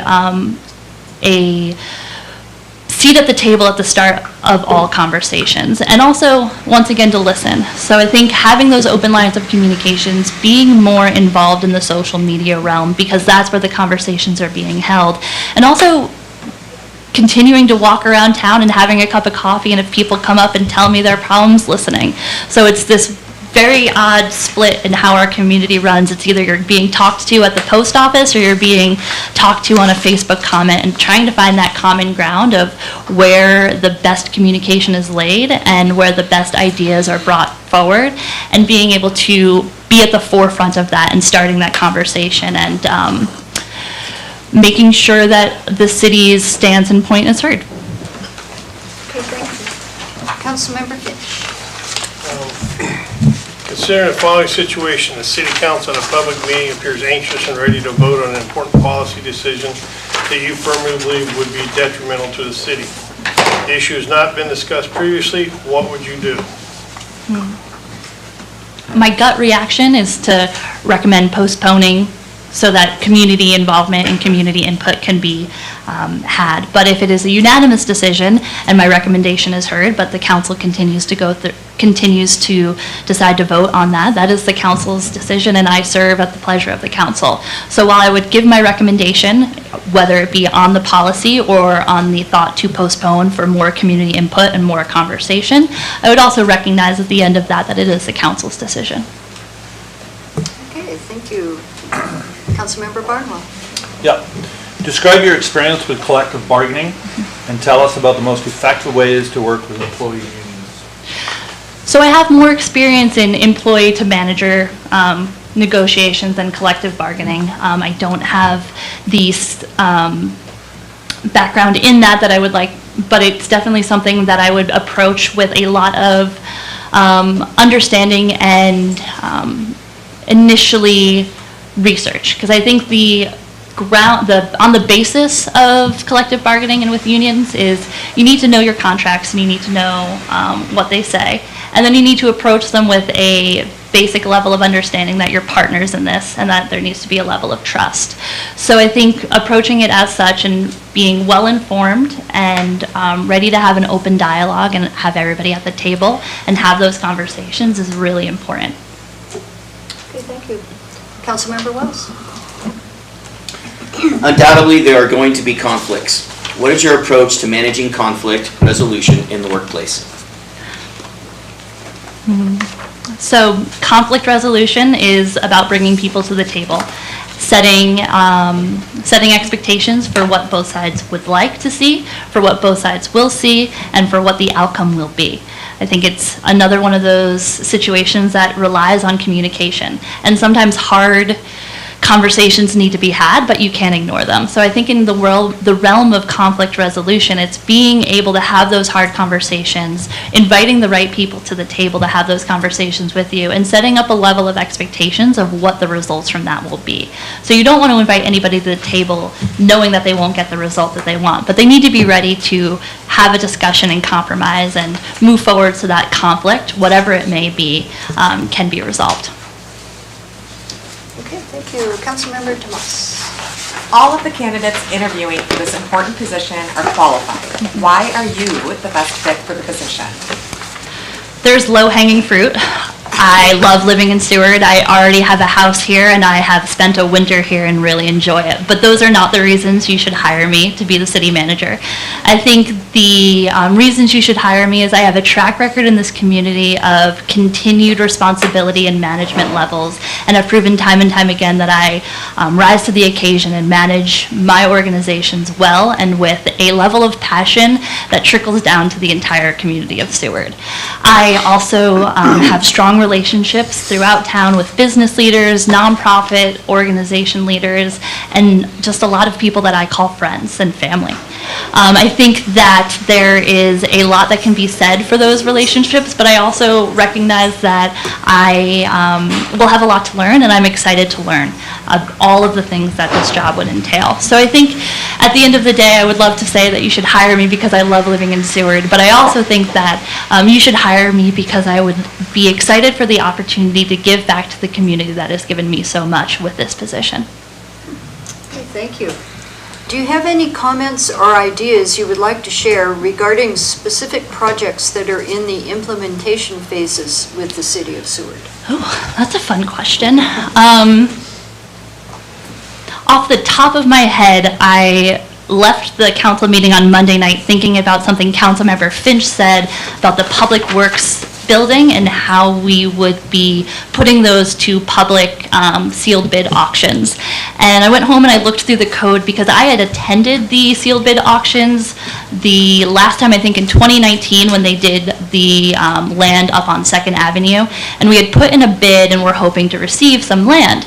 And there was about the same amount of people in that audience, 10 or so people, and we were all sitting there with bated breath, ready to see who would get the land. And nobody in the room had a bid that was accepted. And I found that to be disheartening, that all of these people took time out of their day to try to get a land to build a house on to live in Seward full time. So when Councilmember Finch and the rest of the council were discussing ways to make that more applicable for local community members, I looked into the code and realized that you could do an in-person auction. So while it does seem a little bit silly at times with the typical auctioneer, that's a way to ensure that the people who are bidding on these lots are in town at that time. And if they aren't willing to make the drive down from Anchorage to bid on a lot, they shouldn't have the opportunity to bid on it anyway. So that was just something I was thinking of after the council meeting on Monday. Yeah, so thought that would be cool. Okay, thank you. Vice Mayor. Is there anything else we did not ask about that you would like to add? So I think something that might not be reflected on my resume is my interest and excitement and experience in budgeting. Since moving to Alaska, I initially moved to Alaska as a reporter, and in that role I covered the city of Soldotna, the city of Kenai, and the Kenai Peninsula Borough. And with that came a lot of nights spent in council chambers or borough mayor chambers listening to budget discussions. And anybody who's seen the Kenai Peninsula Borough School District budget talks can know it can be contentious and confusing. So something that I really took away from that was finding a way to communicate those large budget discussions that are a lot more complicated than they should be, and funneling that information into what journalists likes to say, like the fifth grade reading level. So I have a very strong skill of taking that information and making it digestible for everybody, which I think is especially important each year at the budget cycle. I also have a strong experience in budget creation and management with my current position at the Seward Chamber of Commerce. Each year I create the budget, and I have monthly check-ins with the treasurer and the finance committee to make sure that we're on track and that we're staying in line with what we budgeted, but that we are also honoring the malleability and flexibility of a budget. Because at the end of the day, it's a narrative for who you want to be and what you want your municipality or organization to be. And checking in and making sure that it is strong and fluid and representative is very important. Okay, well, that was our last question for you. Oh, great. And thank you very much for coming, and you'll be hearing. Great, thank you. Okay, thank you. Do we need a break between, or can we just move on once we get Mr. Blatchford here? We're okay? Okay, okay, so he'll be coming.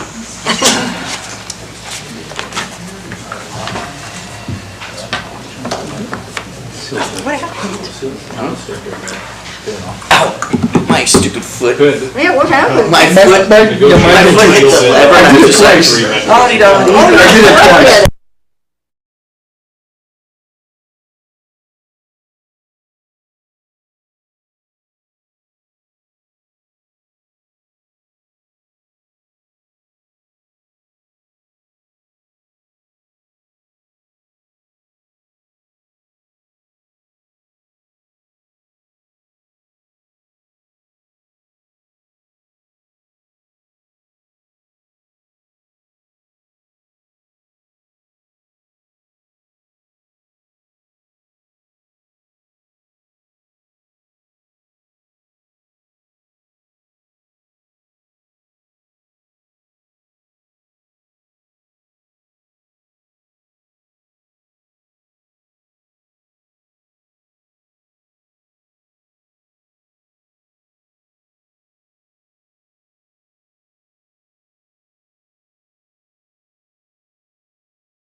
tell you what's happening. Okay, Mayor McClure, we are live. Okay, so we have our fourth interviewee, Edgar Blatchford. And what we're doing is we've got a set of identical for everyone, 15 questions, and we're going around the dais asking those questions. And we're going to start at this point where we left off, so Councilmember Calhoun, would you begin? What attracts you to the city of Seward, and why do you feel you would be a good fit for our community and this position? Well, Councilmember Calhoun, and thank you, Madam Mayor. You know, I've spent most of my life in Seward, although I've lived in Anchorage for the past few years. I've always come down to Seward. And so I think I have a good understanding historically what the community wanted, and I think I played a small role in some of the ideas that generated a diversity in the local economy. And I'd like to see whether my ideas that I've learned over the course of, a long time, whether they'll work. I think they will. Okay, thank you. Councilmember Finch. What do you think our most important legislative priority is? Well, over the years, when I was working for two of the governors, we received priorities from around the state, from local municipalities, including the boroughs, and they were all rated. And Excuse me, Edgar. I've watched the priorities of the city of Seward. Edgar, excuse me, we either need to turn up the mic or you need to maybe get closer to it, because people are having trouble hearing. Oh, now I just can thought see it you. Thank you, I'm sorry to interrupt. I was going to say that, but I thought maybe it was just me. Is that okay? That's better, I think. Okay. Yeah. Thank you, I'm so sorry to interrupt you. You can start that over if you want. Again, the question, please? Yeah. What do you think our most important legislative priority is? Well, that really depends upon the council. The council is the group of people that's closest to the voters, to local people. The city manager is just the administrator of what the goals and objectives of the city council are.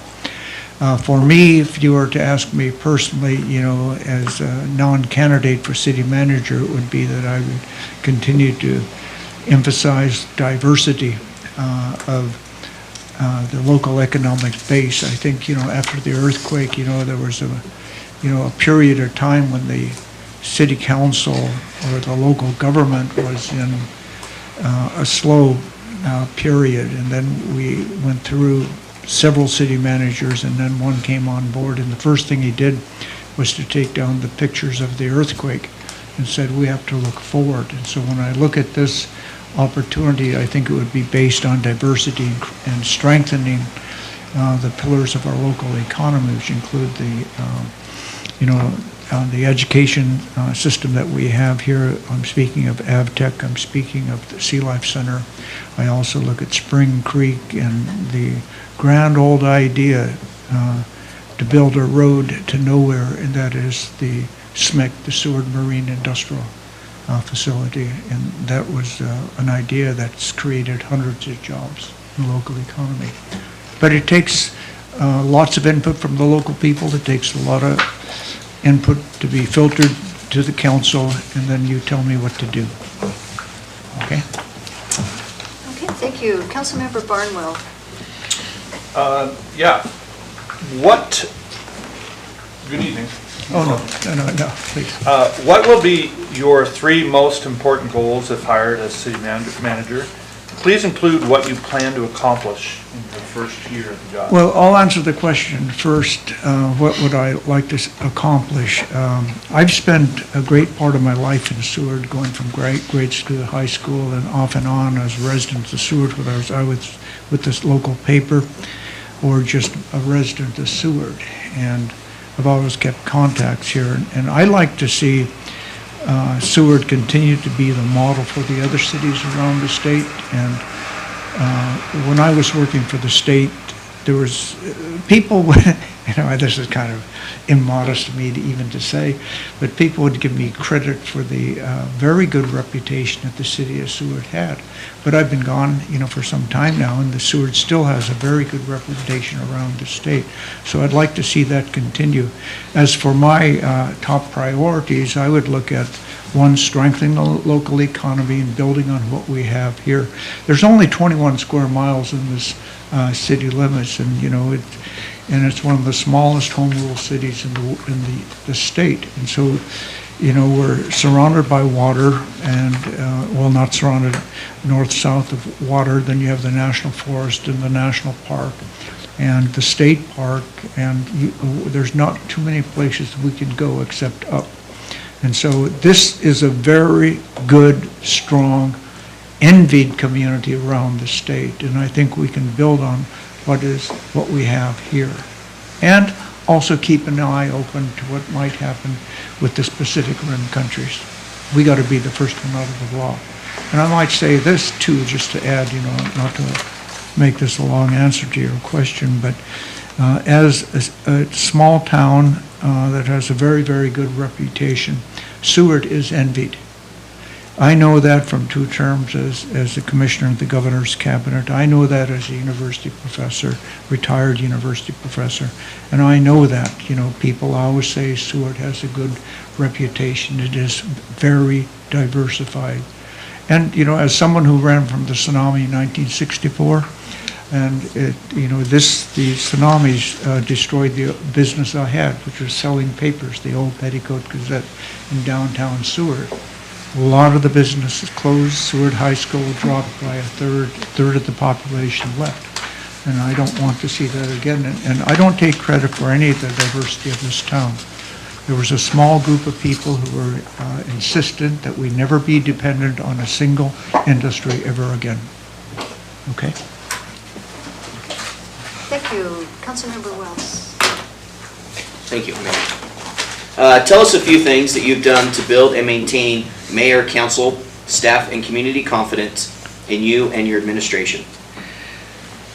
That's a very good question, and I was thinking about how I would answer a question like that. But when I went into state government, I was told by the governor's chief of staff to reduce the department's budget by 10% and to lay off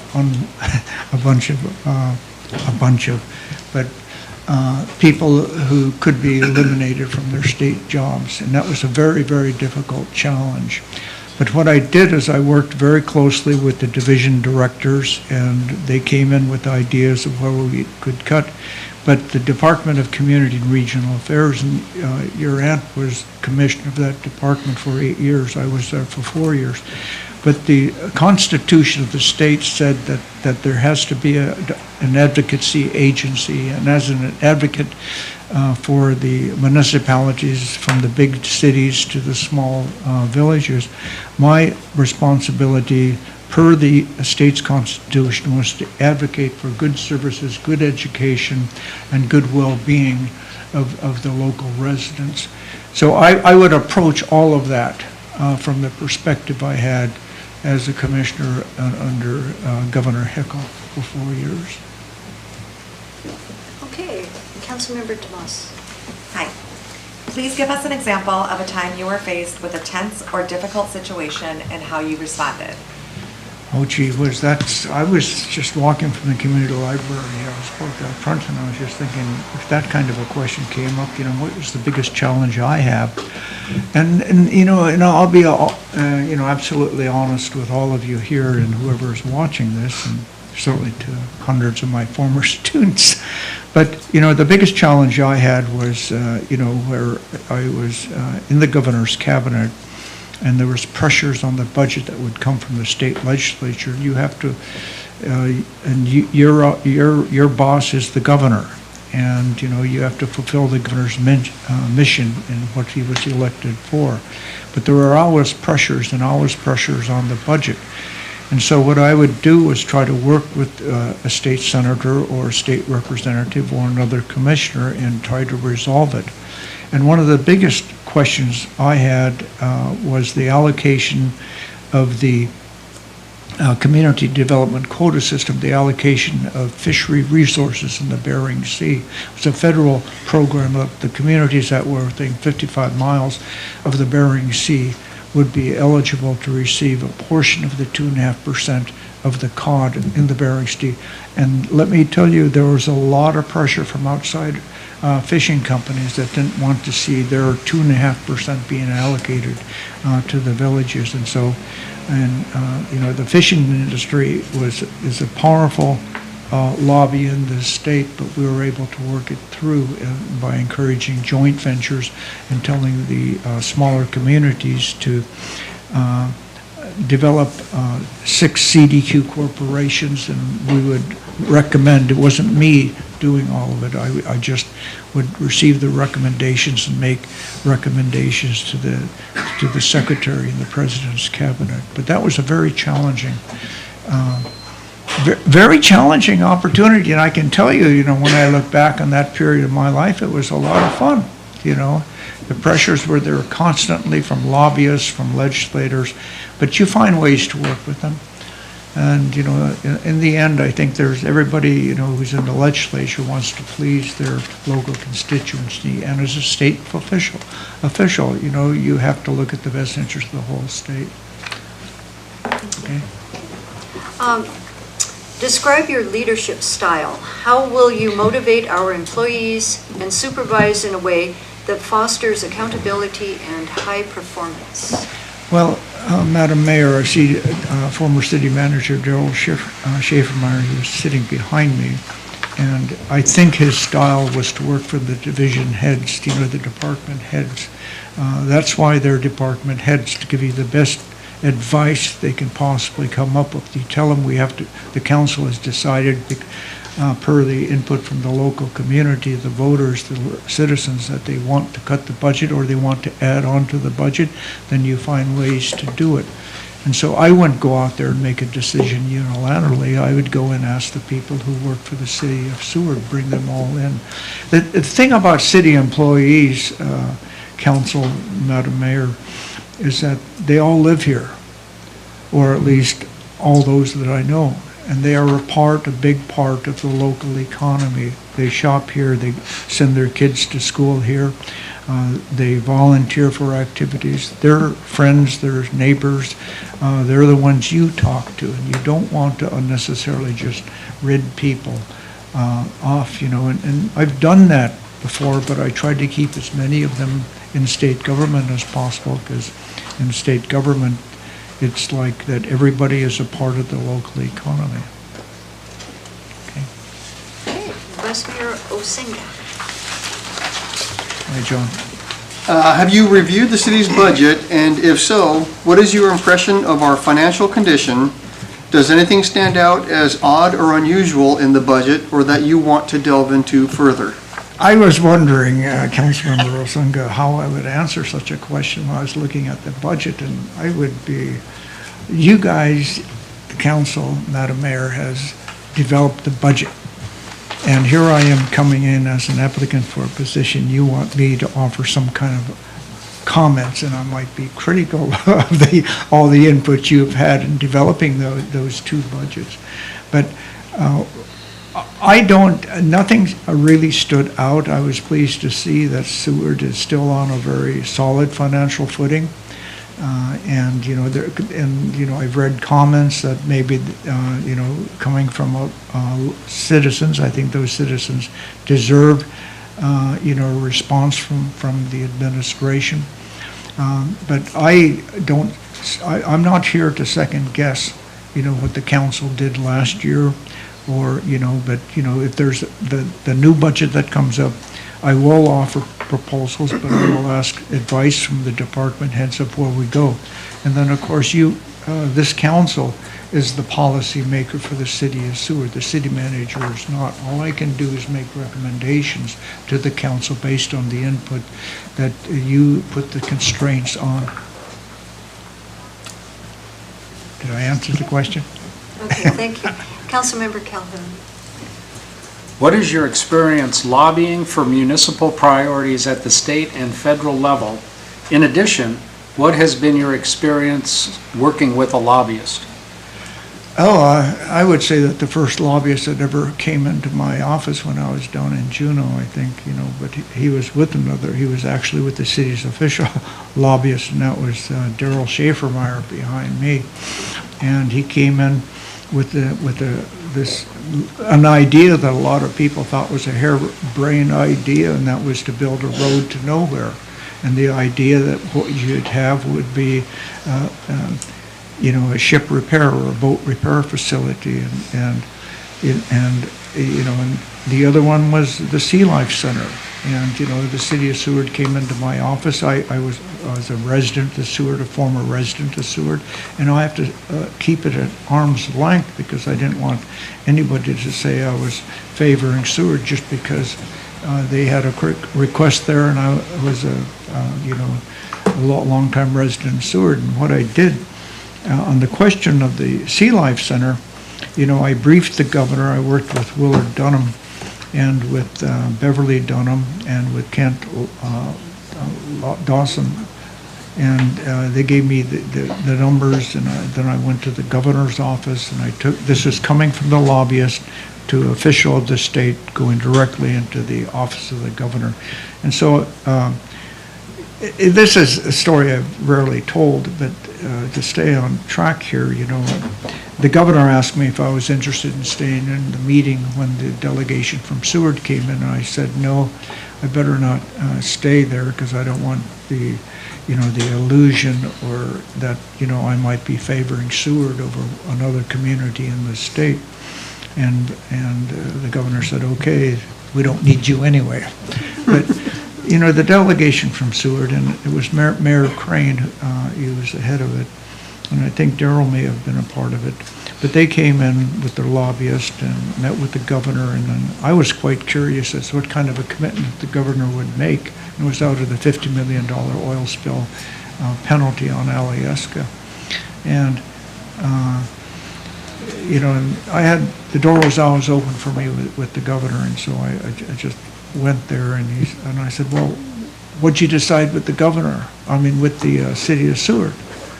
And he said, well, I committed to $12 million.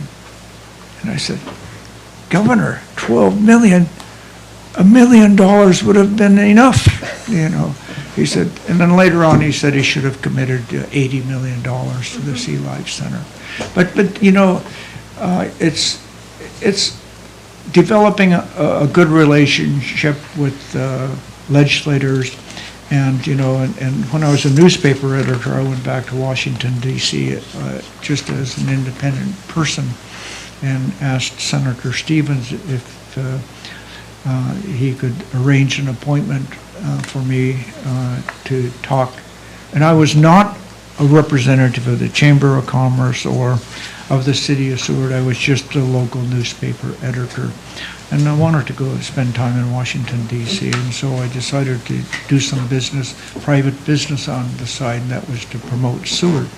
And so Senator Stevens arranged for me to meet with the Deputy Director of the National Park Service, and what my idea is that we build a new park headquarters, which became the park headquarters in the boat harbor, but is now too small. And there's been more pressure to expand Kenai Fjords National Park and their operations.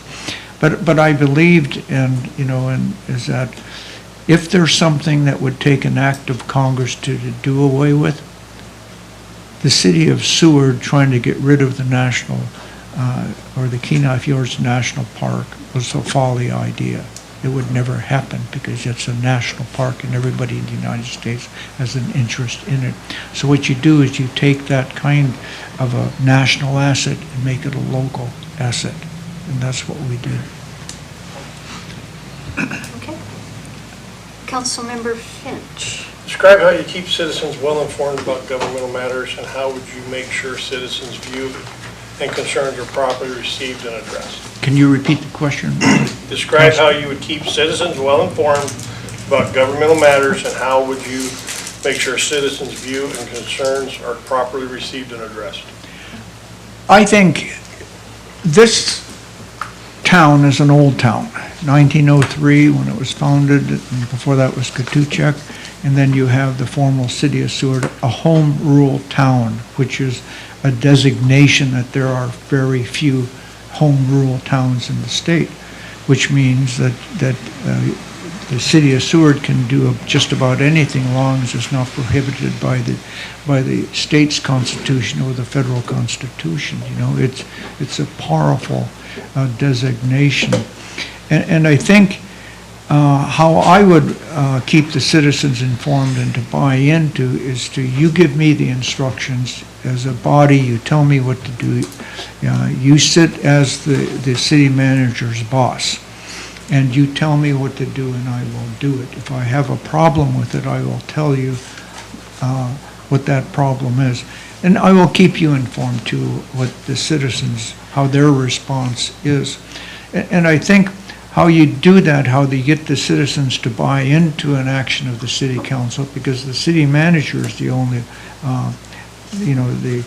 who has the responsibility of reporting to you, as department heads do too. But I would be seen in the community. I would go, not because I would get a free lunch at the Senior Citizens Center, but I would go to the Senior Citizens Center because they're big players in how we decide things in this community. The Chamber of Commerce is also a very big player. But when I say very big player in a town with a solid reputation as a town that works well together, you don't leave the people out who are not a part of any of these organizations. You pull them in. And I think I'm the type of person who welcomes people, and I think that was probably the best job I ever had was mayor of Seward, and I'm not going after your job, Mayor, was to say welcome to the city of Seward, and then I would tell stories about Seward. But storytelling, as a journalist, storytelling is part of what I was trained to do. And I listened to my parents, tell stories before there were newspapers. But, you keep everybody on the same track, you're open, you're honest with them. Because if something dishonest happens, it's really hard to keep it a secret in this town. I can tell you that. Thank you. Okay. Councilmember Barnwell, you have the next question. Okay. Consider the following situation. The city council at a public meeting appears anxious and ready to vote on an important policy decision that you firmly believe would be detrimental to the city. The issue had not been discussed previously.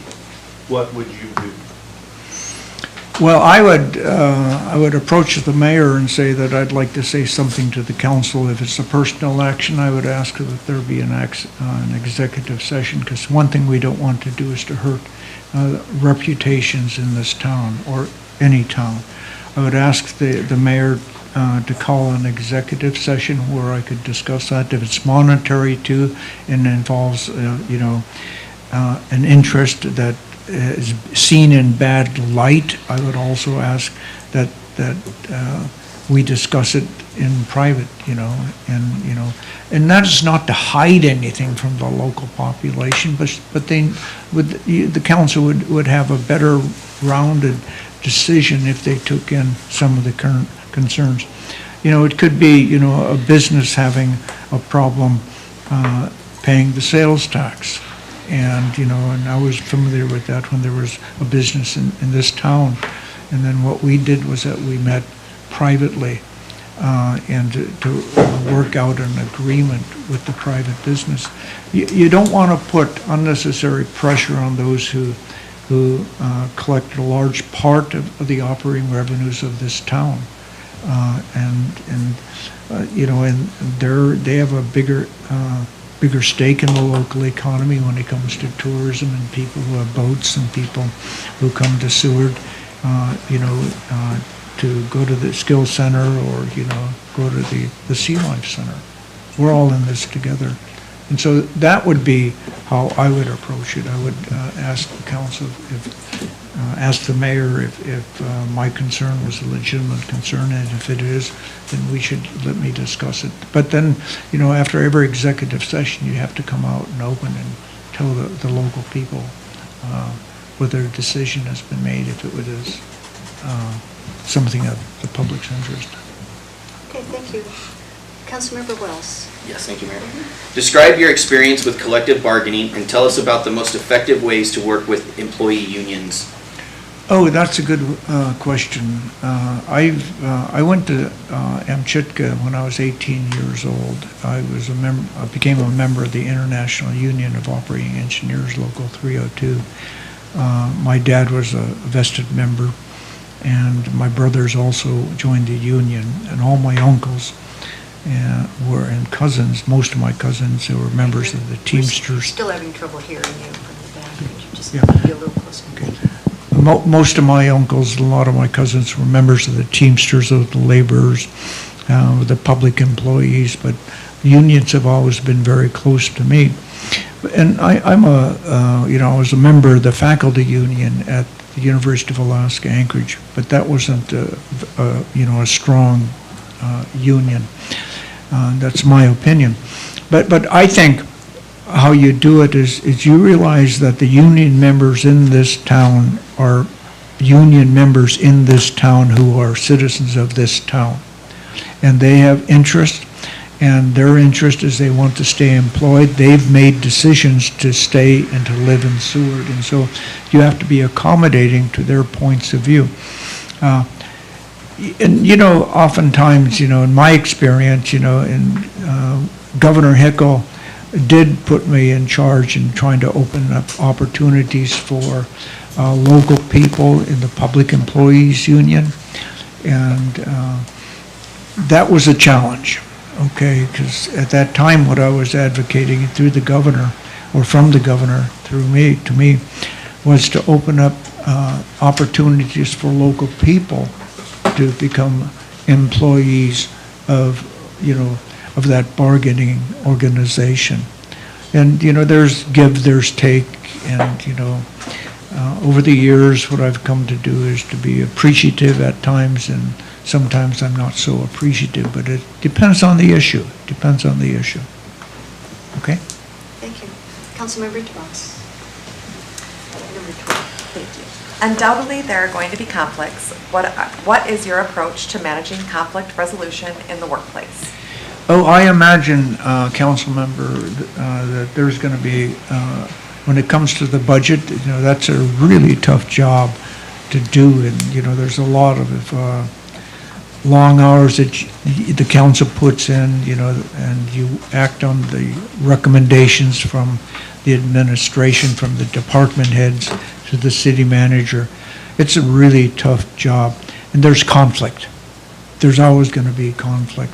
I shouldn't say there's always going to be conflict, but in cutting the state's budget, when oil revenues declined, what do you do when you don't have enough money to keep 30 employees on staff? What do you do? How do you resolve it?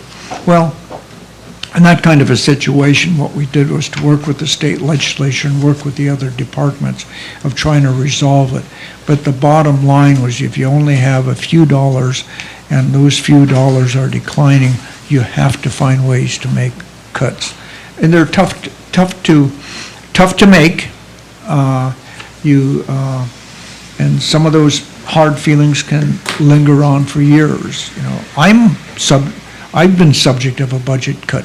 I'm a retired professor. I didn't want to retire, but then we were at the end of the pandemic and oil revenues were down. The university budget was cut, and then so they said, "Well, Edgar, you're the volunteer to be cut in the department." I am. Yes, you are. Well, I don't want to retire. Well, you're retired now. And that's the way it goes. You look at the individual and you make a decision as to how to treat that individual. But every individual is important. And when it comes to government, this state is an incredibly wealthy state. And probably if we had a larger population, you would have more employees, because there's so much to protect. And that's, millions of acres of land. I mean, this, I don't want to get off on a tangent, but when I look at this town of 21 square miles, and then most of it water, and the effort made to annex 4th of July Creek, because there was no available land here in Seward. It was that they had a vision of what Seward could become. And they built, and it came under the radar, and to build a road to nowhere, seek state funding for a road to nowhere. But that was a conflicting situation in this town, you know. Do we allow us to take revenues from the state and build a road to nowhere, you know, when we needed a new library? But that's another story I can tell, you know, not to linger. Sorry, Madam Mayor. Okay, all of the candidates interviewing for this important position are qualified. Why are you the best fit for the position? Why am I the most qualified for this position? Well, I don't know the other candidates. I've met, well, at least one of them. And I'm kind of an immodest guy when it comes to, you know, talking about some of the things I've done.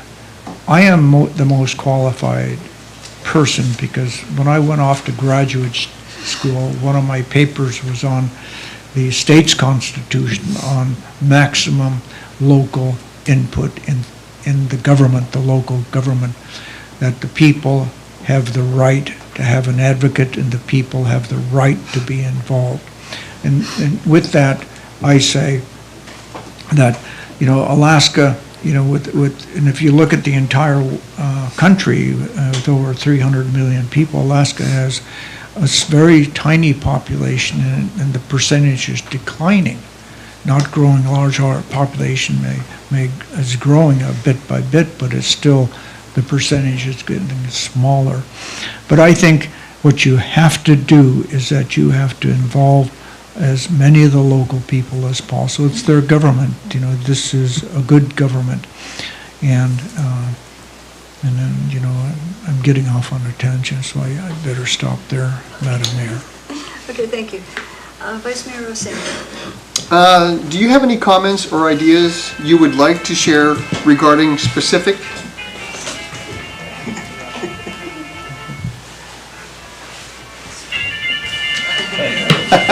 Good choice of music. Councilmember Sangha, you know, I'll shut it off. I tell my students, shut off your phones. But Okay, I can start over here. Do you have any comments or ideas you would like to share regarding specific projects that are in the implementation phases within the city of Seward?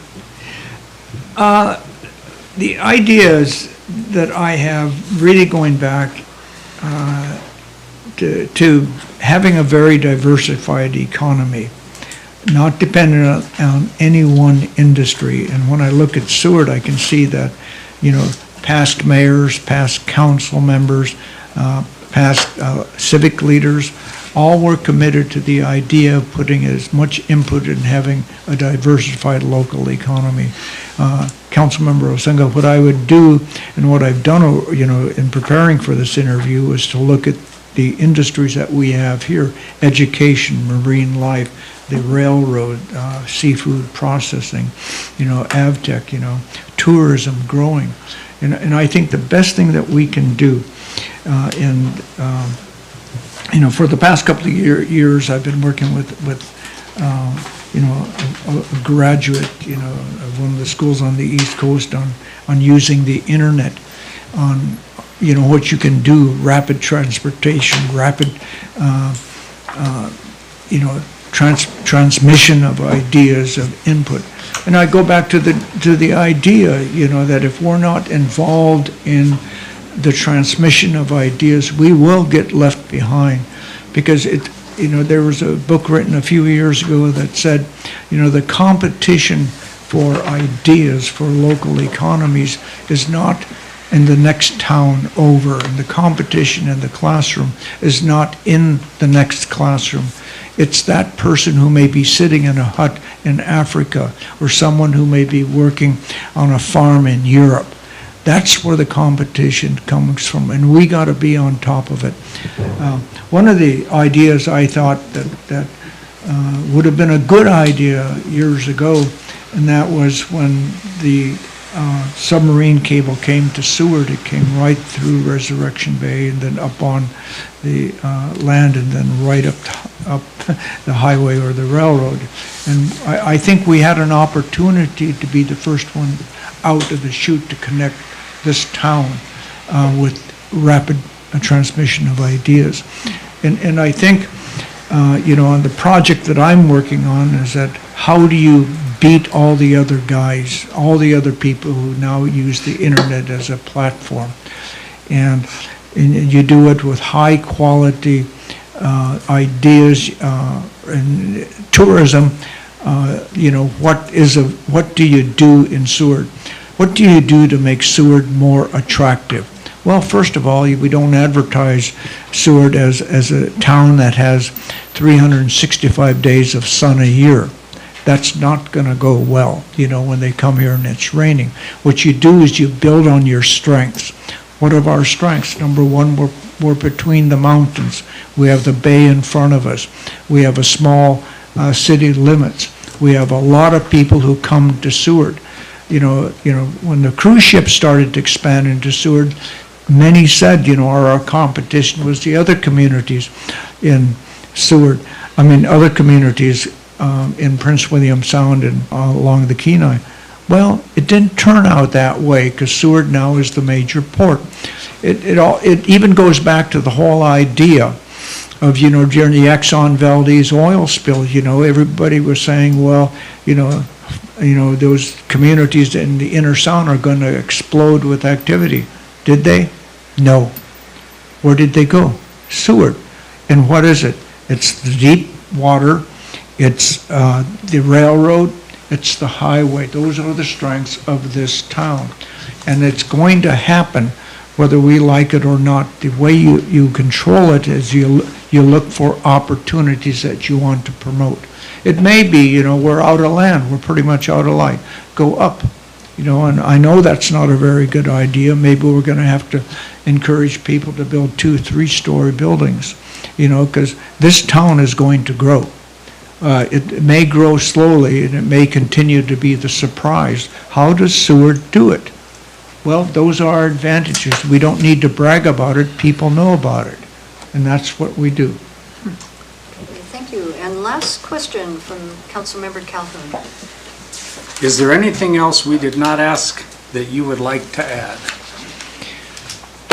Oh, it would be nice to be here all the time, even if it rains. I'm very, very comfortable in Seward. You don't have to tell me where the stores are. I know where they are. I know a few of the older merchants here in this town. And I've always felt Seward was very good to me, whether I was in grade school or high school, whether I came back with and bought the local paper. I think Seward has been a good place for me. And let me tell you, council members, when you go and you tell people that you're from Seward, they kind of look at you and they say, well, Seward is really a nice town. It's a nice town. And the people are friendly, and I think that's really what I'd like to leave you with.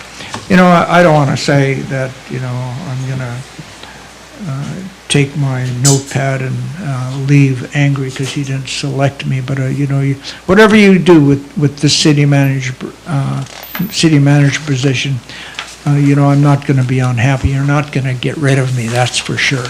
I'll keep coming back.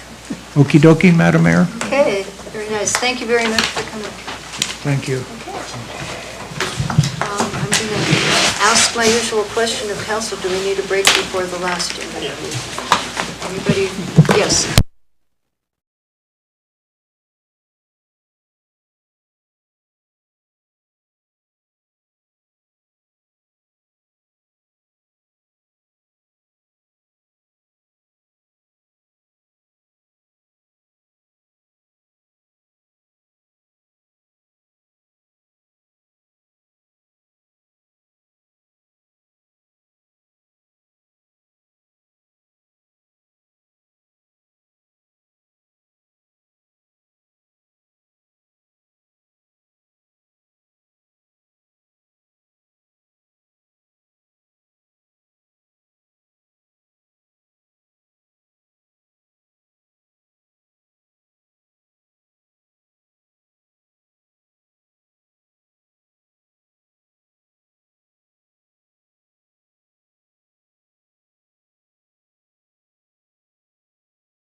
Okay. Okay, we are live. Okay, we're back on, and we have our last interviewee, and this is Susanna Stinnett.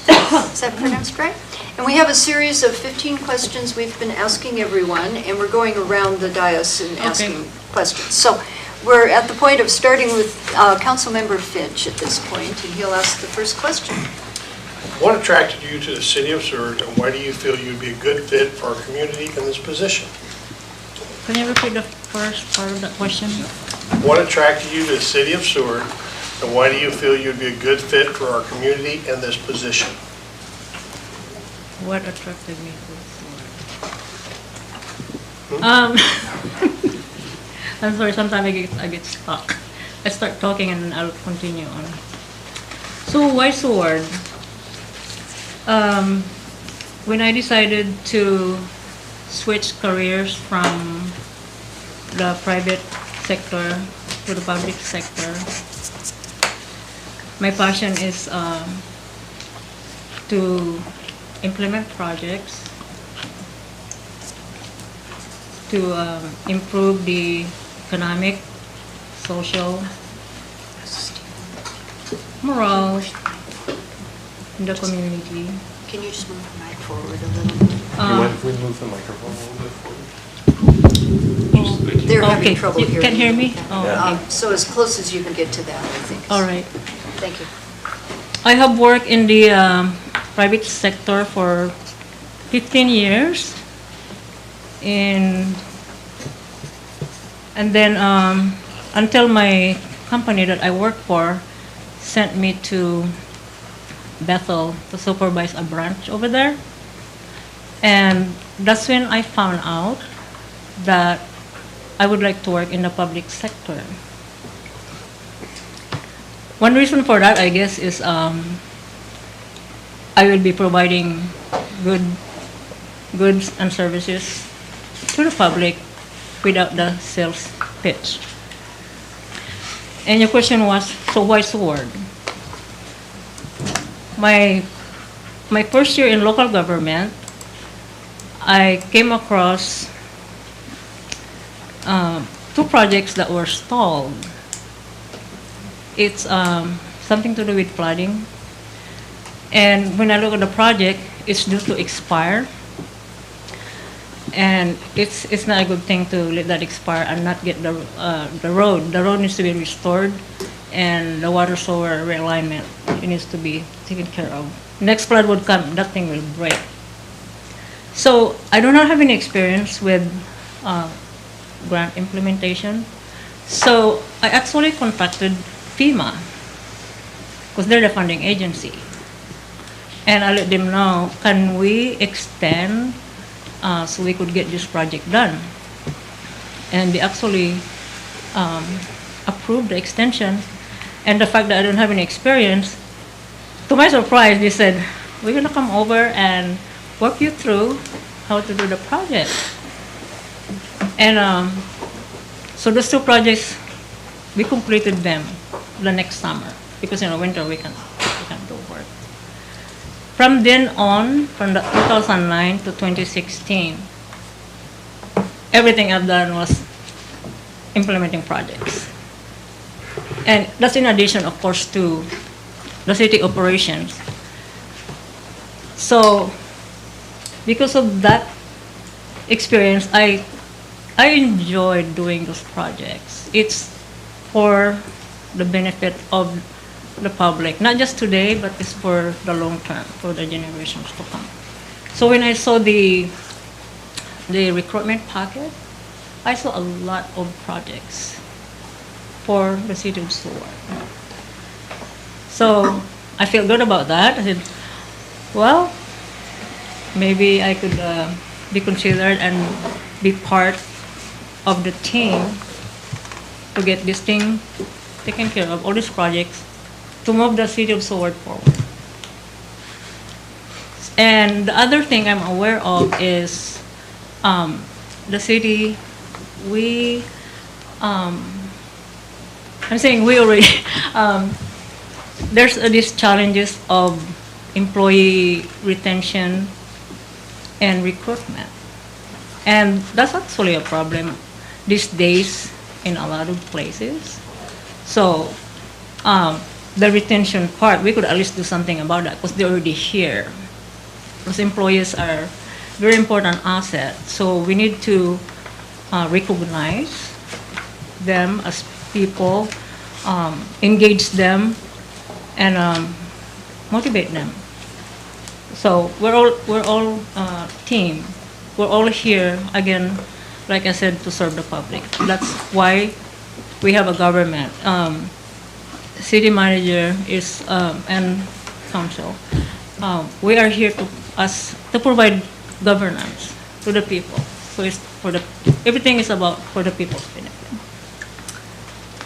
So with that response, hopefully you would see my passion for project improvement, and that would help you in your deliberations, and hopefully I would be part of the team in making things happen to move the city forward. Okay, thank you. Councilmember Barnwell, question number 2. Good evening. Good evening. Good evening, everybody. Good evening. All right. What do you think our most important legislative priorities are?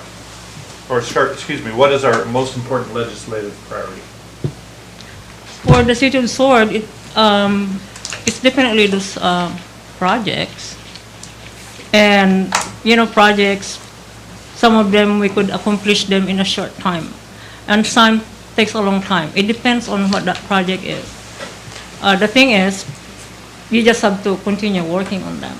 We could see this mountain here, but if we just go step by step, chunk by chunk, and with our dedication and determination, our persistence to actually get things done. I know a lot of the problem is not having funds, right? So it's actually, I commend the city for having all these things listed, meaning it's been identified what needs to be done. And we do have, when the legislative session comes, that we have the legislative priorities, so we do submit those to the legislators.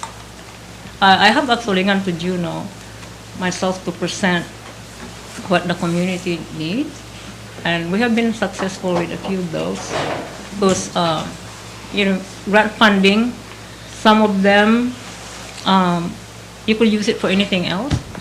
Some of them, for you to show that you are actually part of this project, they would require matching grants, to whatever that percentage might be.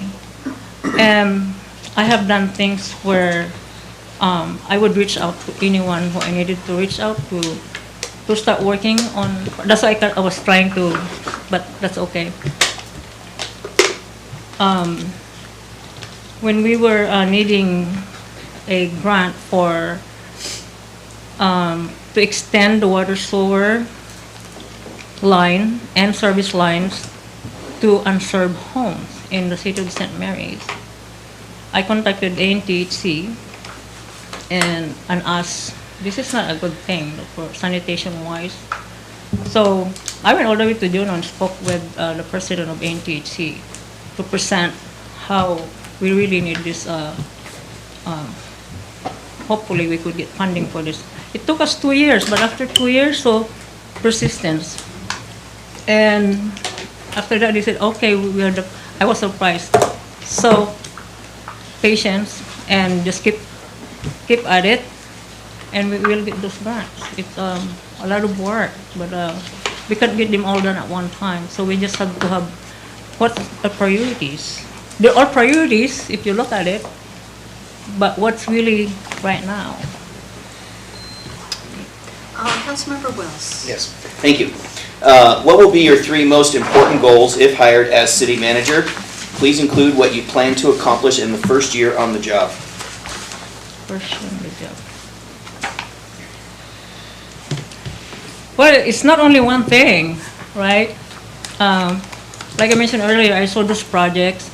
and I saw the employee challenges. So you could actually work things simultaneously. It doesn't have to be this is priority to this is I'm going to concentrate on.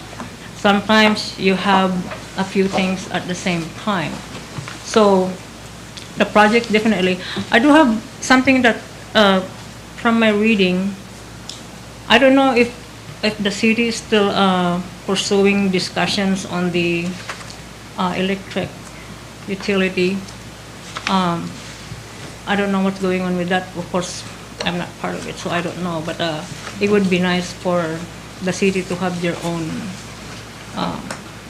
electric. Well, there's electric plant. I don't know if it belongs to the city. So that's one thing I guess that I could look at. The project definitely. I was reading something about the lining for the Silver Lagoon, for the aeration. Yeah, I believe I was reading a news one time where there was an issue there before, and it was fixed. So I guess not totally. So water sewer, I don't know if the city. I work with smaller communities, so we were under like ROBA. I don't know if the city is being monitored by the state in that way, where there's actually rating on how your water sewer, the public works, are doing when it comes to water utilities. If you have all your plant operators certified, I think you have to have a minimum of operator 2. So I heard before that there was some improvements that was done at that lagoon, but there's still some work to be done for the liner, I believe, for the aeration. So it's project. So number 2 is the project. There's a lot, but another important thing is project, employees, financial. I have not really looked at the financials in depth. I have to say that when I started working, my first day and days after that, I faced challenges as a city manager for a city that was, I would call it bankrupt. It was going off the hill, down the hill, off the cliff. So I think this is winter, 30 below zero. In January, I started my work. The tank the water was going low. The water pump froze. Bathroom in the city hall froze. We don't have any diesel. The vendors are credit shot. Nobody wants us to loan us anything. Like I said, I will reach out to whoever I need to reach out to help with what needs to be done. On the diesel, I actually called the president of ABAC Electric. That's the electric company in rural Alaska. A lot of the communities there. And I asked, can we possibly borrow some diesel? And because I see their tanks. So he goes, we need to see if we have enough for the season. And so anyway, I'm just like telling you that so you know that I would find ways to get things done. And the other thing, even though I'm talking about financial projects, I actually, during my tenure as city manager, I looked at the big picture of the city. What is it that we could improve? And we acquired this 170-acre next door, which was foreclosed on. I was so afraid it will go to some other private groups. So we acquired that, and it's very good for economic development. It's good for housing. This particular one, again, it took 2 years for us to acquire. And that was a very good accomplishment because the city lagoon was sitting there. So now it's going to be under the city property. It's 170 acres. And after we acquired the property, we actually start cutting some brush, a lot of overgrown willows. And we saw this 40-foot Christmas tree. They never have a Christmas tree in that community, in that whole area of the Yukon River. So I said, don't cut the tree.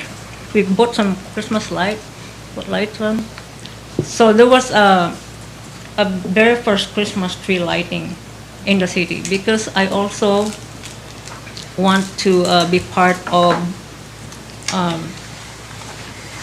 improving the morale in the community, creating activities for the community to get connected, relax, celebrate, have the kids playing around and all that. So not only finance, project, operations, like I said, the employees are very important asset. And it's probably outside of the question, but my vision as a leader, it's actually a big picture. So I believe in the democratic way of leadership, where we would encourage the public to participate in every discussions that we have to help the council make decisions on whatever policy that needed to be in place. Councilmember Tomas. Yes, tell us a few things that you have done to build and maintain mayor, council, staff, and community confidence in you and your administration. Again, I guess I'm gonna have to repeat where the challenge that I had when I started working at the city. I had to do something because everything was a shot, no credit and stuff like that, no money. It's so bad that the employees were taking diesel from the heavy equipment to hit some of the buildings. I think I'm going out of topic here. About community, right? That's your question? The question is, tell us a few things that you have done to build and maintain mayor, council, staff, and community confidence in you and your administration. Okay, what I have done for the confidence. So, I believe I have given you a copy of the recognition of what I accomplished for the city of St. Mary's. When I see some of the community members, sometimes they say, "We want you back." That's a good feeling. And the fact that we turn around the city from financial challenges to financial stability. So that's the economic part. And again, also the community having all this celebration. We celebrated. You know, we have bonfire, we have the Christmas tree lighting, kids milling around, enjoying the atmosphere, the holiday spirit. And you're welcome to call anybody in St. Mary's. Maybe there's one or two that might say something not too good about me, but pretty much everybody. In fact, I went and visited one time because I needed something from the office. And so they said I don't think it's in my paperwork at all. I actually learned to manage a gravel pit. I don't know anything about gravel pit. I don't know what an excavator is. So I said, okay, well, I guess I'm the manager, so I'm gonna have to learn this. I spent a whole day at the pit. Foreman said, oh, you'll see everything in 15 minutes. I said, no, I'll be here maybe all day because I need to know how many truckloads, how many scoop will fill up, how many minutes to go to the dock. So if somebody calls me and they say, hey, we need this much tonnage, how long would it take for us to produce that? I need to know. Oh, we could get it to you in 3 days, right? And I found something that's really, really important in valuing our employees. We have to produce certain gravel, and foreman said, I don't think we could do it. So I have a little pep talk with the with the employees. I will even cook dinner for you, like this. Oh my golly, we actually did it. We stayed after dinner because I said, if they go home for dinner, they might not want to come back. After dinner, you get lazy a little bit, relax, you don't want to go back to work. So, they did it. Payday comes, I'm going to recognize those people. So, I said, the payroll, hey, I'd like to give a little thank you for those people who actually stayed. Some people didn't want to say they want to go home.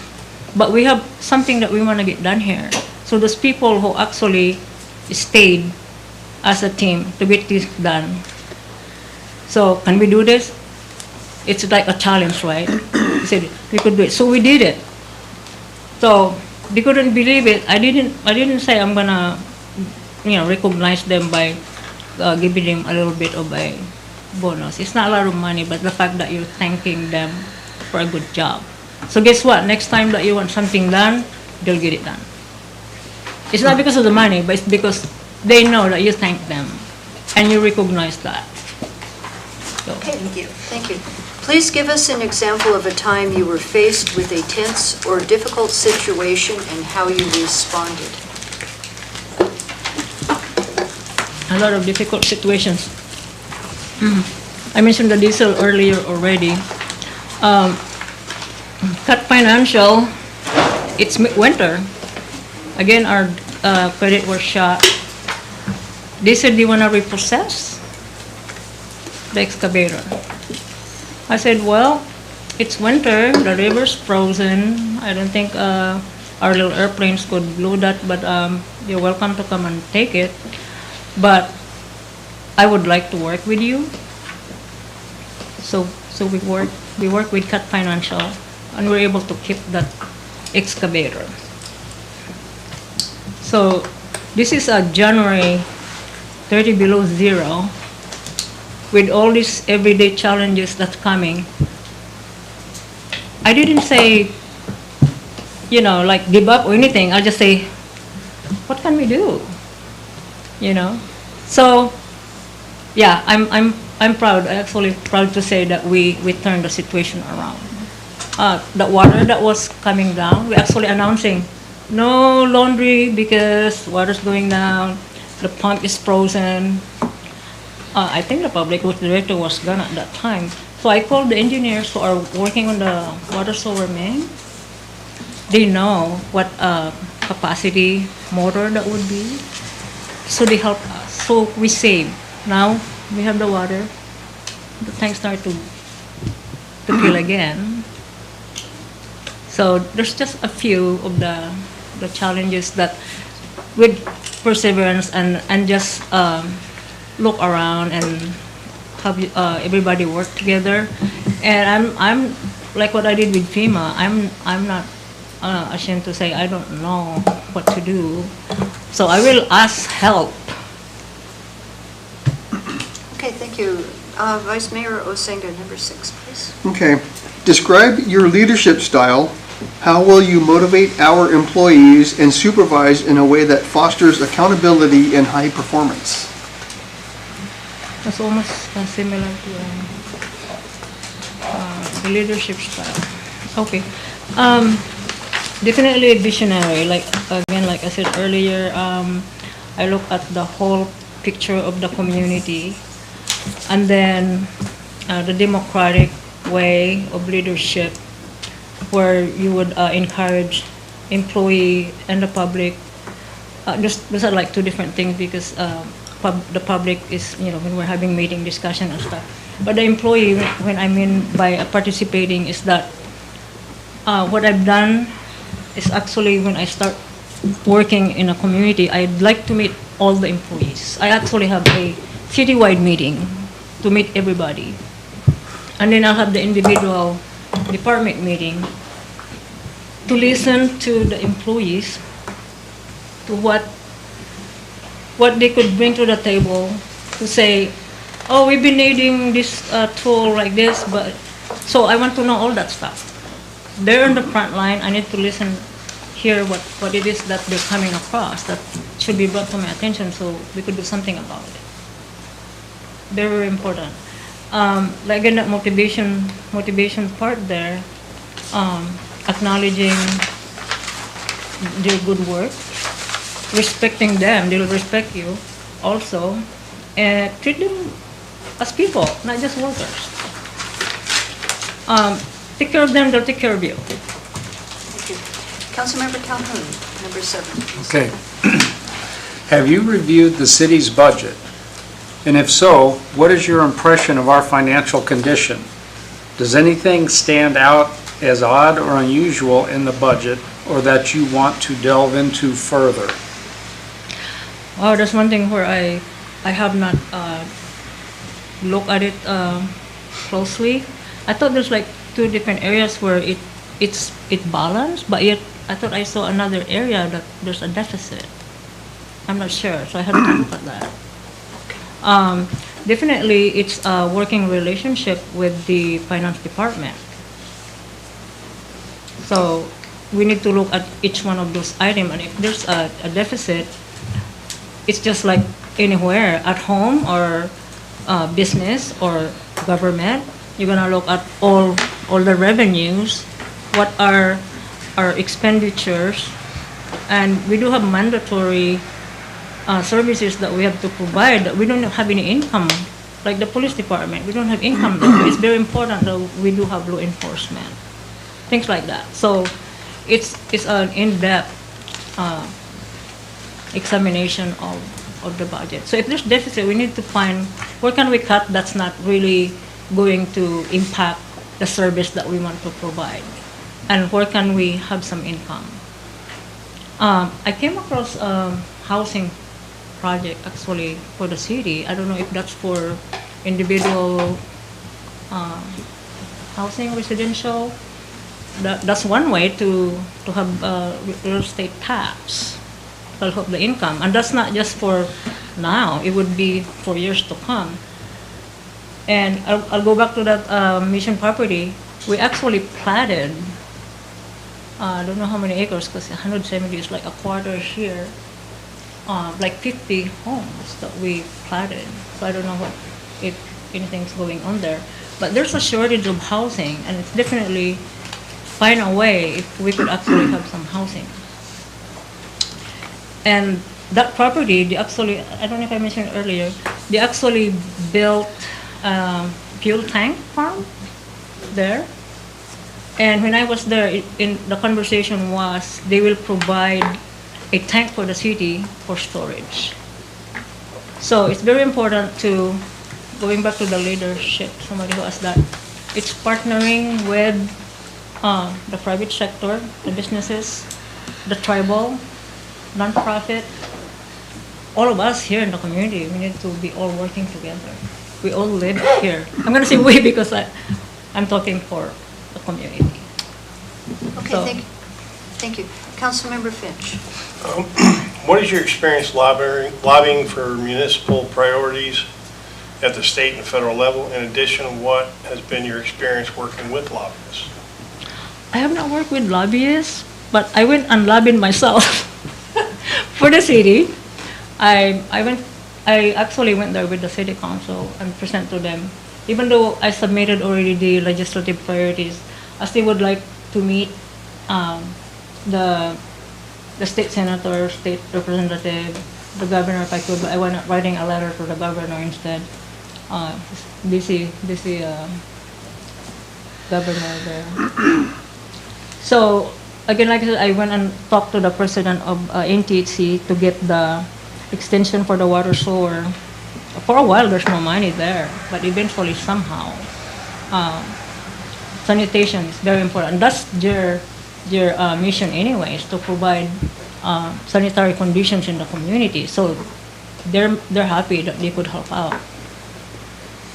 So meeting the legislators, it kind of helps them, I think, see how important it is to you, these things that you are presenting to them, to actually go there and talk to them. Again, government, they don't just give things to you. You actually have to ask for it. Even though the funding is there, it's available, if you don't know about it, you don't apply, they're not going to contact you to say, hey, we have this thing. as far as I know.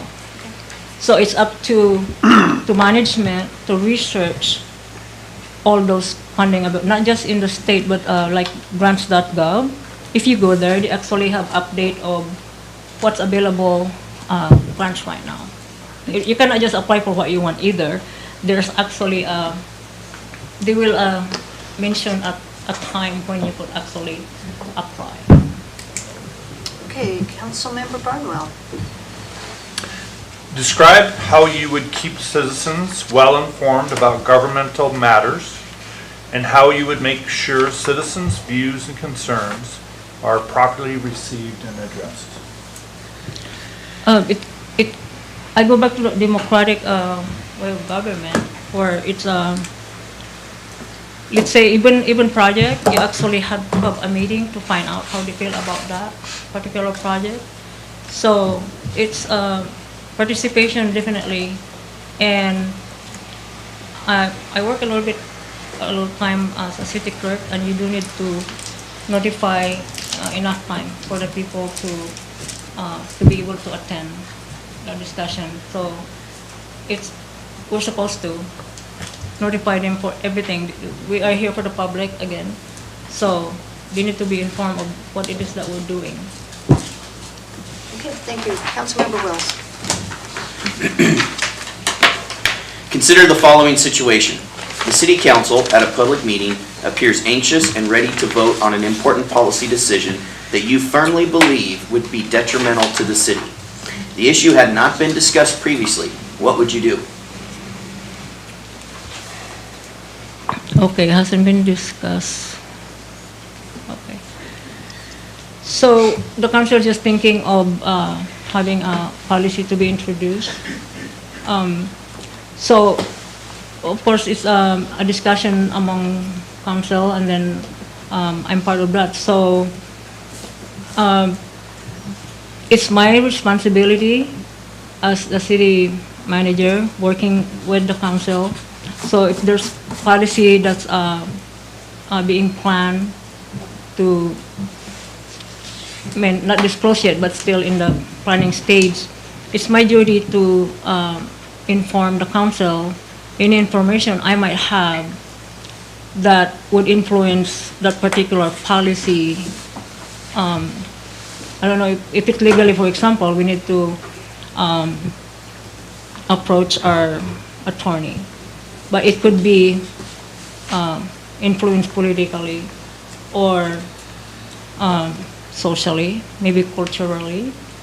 So it's all about discussions.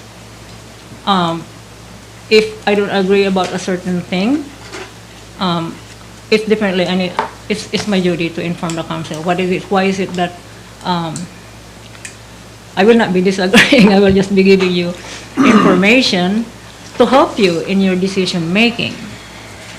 And definitely, you do not plug any personal feelings on things. It needs to be based on facts and information. Okay. Councilmember Tomas. Describe your experience with collective bargaining and tell us the most effective ways to work with employee unions. Collective bargaining, something to do with union?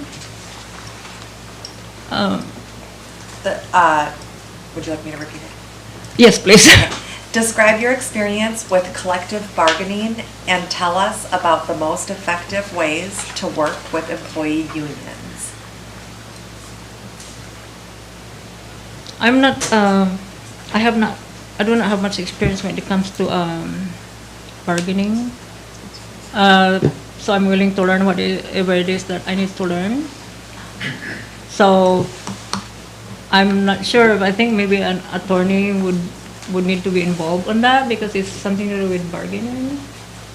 Thank you. So I'm sorry. That's all right. That's where I guess that's one of my weakness there. That's okay. Undoubtedly, there are going to be conflicts. What is your approach to managing conflict resolution in the workplace? When there's a conflict, even just for one individual employee, if there's some issues there, you definitely need to nip that in the bud before it gets big. But if there is a conflict between two employees, I learned this from 15 years in the financial. We do that all the time as management there where, so we would take each employee, separate first, talk to each other to see, what's going on here. And then we will actually also speak with both of them there. And in some cases, I will have another supervisor also for us to be discussing this thing because we need to talk about it, find out what's going on. So we are there to ensure that we're there to work with each other, help each other. We're a team. We're there for the same goal. And by doing that, it will not go, it will not get bigger because you cannot just put it aside. You definitely, right on, as soon as you know it's happening, you need to address before you go to, we don't want for it to go to disciplinary or, remember, it has something to do with employee retention. We need to work with our employees. Okay, Vice Mayor Osenka. Now that you've got, you could take a moment if you want. I forgot where we were, okay. We're on 13, right? Yes, number 13. Okay. All of the candidates interviewing for this important position are qualified. Why are you the best fit for the position? I could speak about my experiences, my accomplishment, my dedication to public service. Since I started working in the public sector, I realized that that's what I want to do. And when I was doing all those projects, I want to do more. And so I realized, well, I need to pursue my studies. So between work, sometimes I take off to concentrate and study. So I am now to the point where by July 10, I got 2 classes left. So I'm thinking, okay, I should be able to probably apply now for after that. And now this came, right now, I'm here in front of you. Thank you. So I think I lost my train of thought. What was the question again? I'm sorry. Would you like to repeat? Sure. All of the candidates interviewing for this important position are qualified. Why are you the best fit for this position? Okay. All right. So I'm speaking about what I have accomplished as a city manager. It's whatever I present to you, that's up to, during your deliberation. You're the one who see what those different qualifications are. So it would be, I'm not to say that I am the most qualified. I could only present to you what I have done.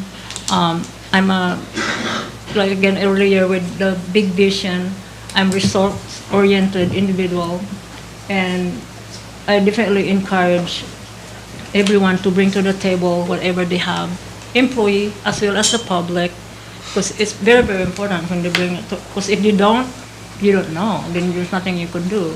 So I thank everyone. My office is wide open. Anybody can come and let me know what's going on. Okay, thank you. Councilmember Calhoun. Do you have any comments or ideas you would like to share regarding specific projects that are in the implementation phases within the city of Seward? Thank you for that question. A few years back, I was looking at different communities, and I commend the community for actually getting funding for the well project. When before I read that it's happening, I'm like, oh my goodness, they really need to take care of that. It, because something to do up there, right? It could come flooding, and so that's a, huge, very beneficial project. safety, all that. So that's the one that kind of caught my attention. I said, oh, I'm glad. But then I see all these other projects where, wow, that's really my passion, is improvement, in addition to the operations, of course. So, you know, being a manager, you do the operation, and being a leader, you do the overall picture, and then as a community member, you live here, so you do the things that you can for everybody to want to live here and, you know, improve our situation. So I'd love to be a part of the team of bringing the city. Okay, the last question, Councilmember Finch. Is there anything else that we did not ask about you that you'd like to add? Is there anything else I want to add? I'm sorry? Is there anything else we did not ask about you that you would like to add? You did not ask? Well, it's a very common question, I guess, about the strength and weaknesses stuff. Right? I heard it all the time, so, I mean, it's a given. Everybody have weaknesses and strength. And my strength is project, the operation, the financial. That's the employee and the financial is the backbone of the community. And of course, the democratic way of all of us in the community should be part of the whole thing. And my weakness is information technology. I constantly would go, this is how we work together with employees. I would actually go, I don't know what I did, but I can't go here now. I mean, I would actually ask, can you help me? I mean, I know which one of the guys are good with that. Can you help me with this? So that's like a very common question. So, okay, I'm sure we could cover a lot more, but I hope you guys had dinner. All right, well, thank you very much. That was the last question, so. Oh, thank you so much Thank you having for me. coming. All right, have a good evening. Okay, and council, don't go away, unless we want a break before we continue. Okay, so I'm ready to go? Oh, thank you.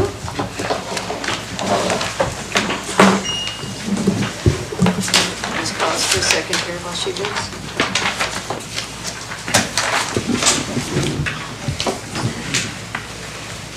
Okay, so I'm going to bring this to council now. How do we want to proceed? We could make a discussion now, we could get a motion, we could discuss executive session or not. What do you want to do? Councilmember Demas? Well, first of all, I would like to thank all of the applicants for coming tonight. I think that, you know, I'm ready to discuss who we like, if anyone, and if we want to move forward with that. I am too. You know, I'm just going to get the ball rolling, and I'm going to throw something out there, and I'm going to go ahead, and I think this person is perfect for the position, and I would like to motion to offer the position to Kat Sorensen, pending a background check and negotiations. Do I have a second? I'll second that. Okay, it's been moved and seconded, so we can now discuss that. Councilmember Wells? So, this was my first experience with this type of interview process. Of all the candidates, I would have to agree that Kat had a clear and concise, clear response to every single question, and outlined it all very, very clearly. No tangents. I think she crushed the interview. Sorry, Councilmember Finch. Yes, ma'am, I'd like to make a statement. I'm going to base my decision on the facts and merits of their qualifications, experience, and knowledge of city management duties. We have applicants that have strong city manager backgrounds and should be looked at. I am hoping that this council shows the public transparency of our decision on facts. If not, then we're doing a disservice to the people of Seward. I hope we all are based our decision on their qualifications, experience, knowledge, and expertise in this position. Residents want a strong financial background, and they want a strong city management experience. And we have, you know, 3 others that have stronger than Kat. She lacks experience in majority of what this town needs. Okay, thank you. Other comments? Councilmember Barnwell. Yeah, I have a few things. I think Kat Sorensen's strengths far outweigh any weaknesses for the city manager position. Obviously, she's very bright. Working with her in the Obihiro group, she's extremely proficient with technology, has a gift for communication, and these are key skills for the position of managing large-scale projects, as well as interfacing with the state's representatives to advocate for our city's needs. She has a unique ability to reach across all kinds of social groups. She's at ease among fishermen on the docks and the scientists at the Sea Life Center. She has woven herself into this business community, including volunteer efforts with Rotary and a host of other groups. It takes years of experience to cultivate these relationships. She truly understands our unique business sector's perspective, among other perspectives. Her track record at the Chamber speaks for itself. Seward's Chamber has earned a lot of accolades in the past couple of years due to her leadership. She has the education, including finishing up her master's degree in public administration. And she's not coming into this position with an agenda, which I think is important. I think she's truly motivated to make a mark as an excellent manager for our city. Her youthful energy is invigorating. Her references speak for themselves. They include the former Mayor Christy Terry and Tim Dillon, a leading voice amongst city managers in Alaska, who said that there's no need to look further. Kat is a great choice for our city manager. And finally, I just don't think we should delay getting our harbor master. I think we need to get our harbor master back in this position. Having to straddle both positions puts a lot of strain on him and his staff. So I back the motion for Kat Sorensen. Other comments? Vice Mayor Rosenka. So, I will admit that I had some reservations when I saw her application in for this position, but I will say that tonight she absolutely nailed this interview, and totally changed my mind. I am willing to give her this chance. I think she will do a fine job, and I think she's capable of learning, very capable of learning what she might not have exactly the best knowledge of, but I think she's a very capable person. So I am also willing to vote for this. Thank you. Well, she knocked that interview out of the park. I mean, she really did. I know she's a very bright, articulate person, coming highly recommended. I listened to Tim Dillon. I mean, I've known him since I was on the Assembly, and he carries a lot of gravitas in my mind as far as his recommendations, particularly for city manager, because he led city manager groups. So I want to give her a shot, and I will be voting for Kat. Any other discussion? Go ahead, Councilmember Calhoun.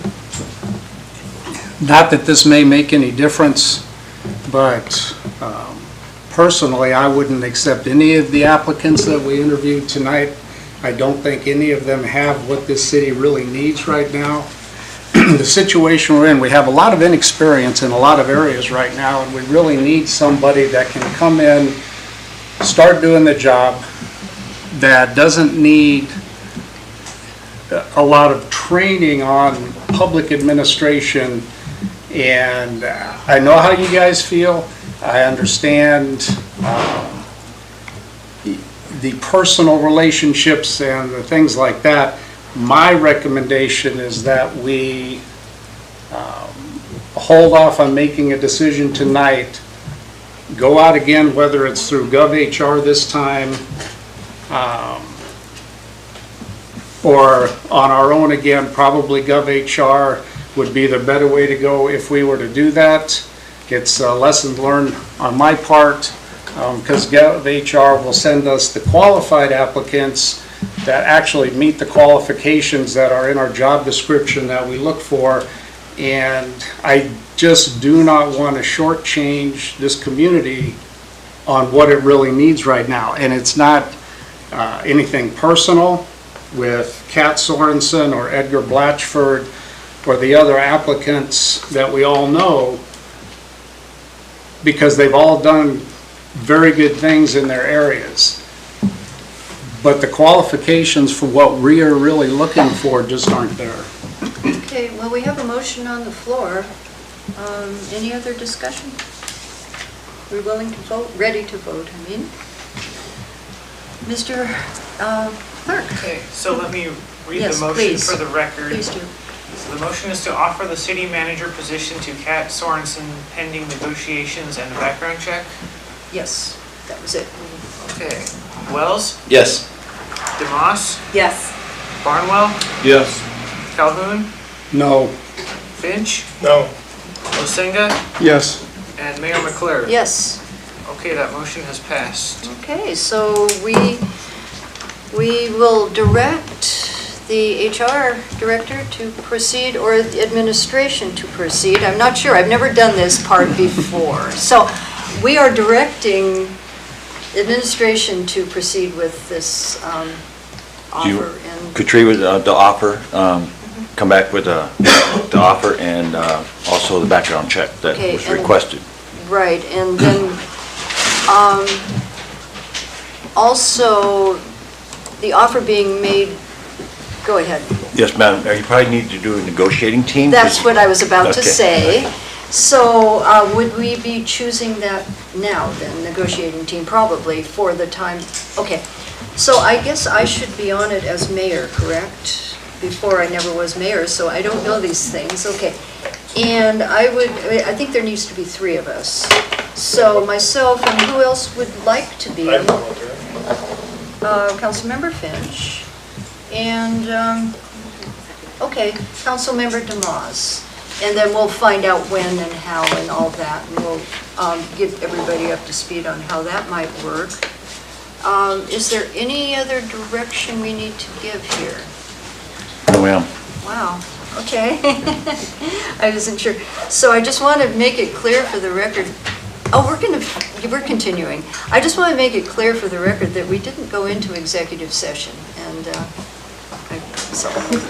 we're not going to, but we are going to, we're all done with this. Okay, so we're down to citizens' comments, and yes, I'll start with Daryl. We can just leave the table there, is that okay with everyone? Easy. Okay. Just make sure that the microphone's in front of you, because we've been having some issues with hearing. Sorry, I'm old and out. I appreciate this, council. I really do. The process that you went through tonight was admirable. I respect each and every one of you. Sometimes you may not get that impression, but I really do. You're a good council. This community's well served. I just wanted to say that I came tonight to speak on behalf of Kat. I'm an old guy and I've been through the traces in this town. I've had this very job that you interviewed people for tonight. I've had a lot of different experiences. And I'll tell you, Edgar Blackford and I, DNA, are together in this town. We were on Dan Seavey's wrestling team in high school. He was a year behind me in school. He comes eminently qualified as just, he's been in Seward's Corner forever. But you made the right choice. I know there's some difference of opinion on part of the council, and I respect that. I would have preferred that the decision was unanimous. That's always a nice thing for somebody coming into the city manager job, to know that all of their bosses are on board with the decision for their hire. And I hope there's an opportunity for that to be reaffirmed, because I really respect these 2 gentlemen sitting on this side of the dais. I'm grateful for you. I think Kat will do an admirable job. I've seen what she has been able to do. She has the energy, she has the intelligence, perhaps not the experience in every aspect of what it is to be a municipal manager, but she'll get there quickly. And I hope that the department heads will support your decision. I think they will. You have a good department heads here. You need a finance director. I think you all realize that's a priority. I really do. I respect every one of your comments, your questions, your interview questions were great.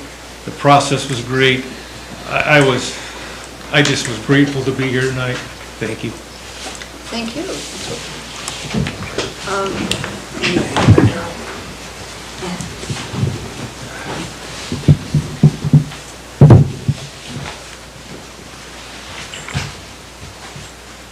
Okay, Tony, you're next. Tony Bachlan, Inside City Limits. I wanted to thank everybody for their time tonight. This is the third time that I've participated as either on council or as a citizen. So the first time was for the hiring of Scott, and we also interviewed Aaron Reinders at that time. And I kind of wanted to speak to what Councilmember Finch and Calhoun said. I understand your points on, because I came in here thinking, I didn't really think Kat was qualified to be in the position that she was, or to come forward for the position. But kind of looking back in the past of what candidates we were offered before from GovHR, where we paid for the candidates, we were not given, both times when we went to look at the candidates that they gave us, we were like, is there anything else? I mean, that's true, you know, and we paid for those. Like, I mean, great job. We paid for this too as well, you know, in that sense. But we paid an exorbitant amount, you know, each time, flying people here, getting, you know, bringing partners down, getting dinners, getting all kinds of stuff. So I'm kind of glad that we could do it this way, and it kind of ended up this way. There's a few things that I think are really important because of the comments that you had. One was, it's not impossible to hire a city manager with a contract at a certain amount of time.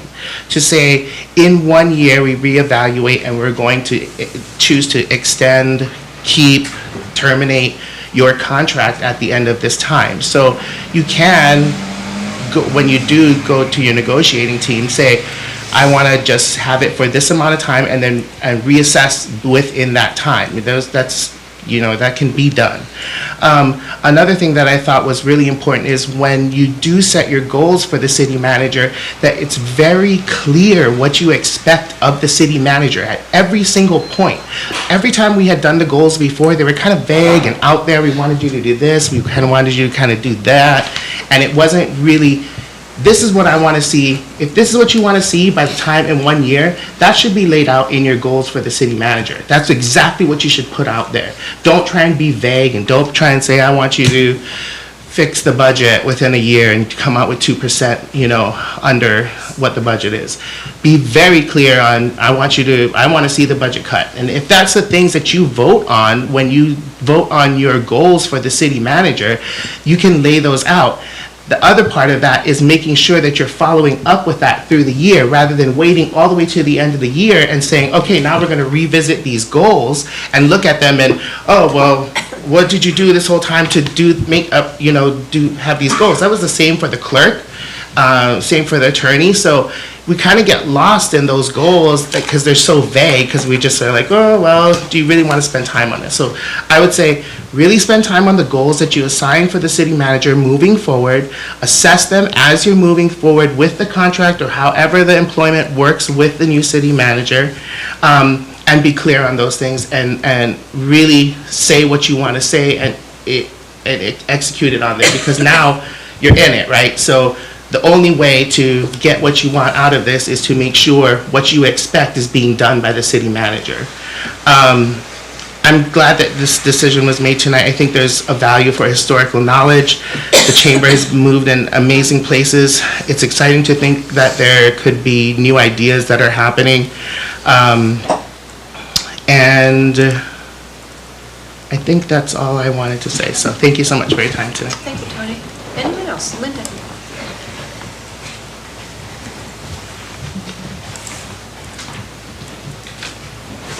Linda Paquette, Outside City Limits. Thank you, you guys. This was a great night, and I think that the questions were great. I think you guys did your homework. And I feel similarly to other people. At least initially, when I looked at the list of 5 applicants, I I didn't initially feel like Kat was qualified. At the same time, sitting here in the room as she was doing her interview, I don't know how many of, like, I'm really sensitive to energy, and I don't know how many of you are, but the energy in this room went up about 100%. And that's worth something that's really intangible. And it's not necessarily something that, you didn't start my clock. It's not necessarily something that... Thank you for being honest. that we always measure. But this world is going through a transition unlike any transition that it's ever experienced. And this country's going through a transition. And that trickles all the way down to the city's going through a transition. And I think we can get caught up in sort of the traditional values that we look at when we're interviewing people. But we all know this is a really unique place, and it's a really unique situation. And like the one applicant from out of state was asking, what about housing, you know? And you don't all have a house that you can just say, here, this is the city manager's house, and you can move in right there. You don't have that. And so looking at the option of being able to hire somebody local who knows all that already, and it's covered, they already have a place to live, they're already familiar with the town. Yes, they've never been a city manager, but at the same time, aren't we a little tired of the city manager wheel that we get into? And you look at these people, you look at their resumes, and maybe not in this group in particular, but in general, city managers tend to go somewhere for 3 to 5 years. That's sort of the kind of thing that is the job. And a lot of those people do that because they like to move around. But we don't want that. That is not what this town needs, not right now anyway. We need somebody who's going to be here and stay here, and really maybe outstay even the 7 years of Jim Hunt, maybe stay even longer.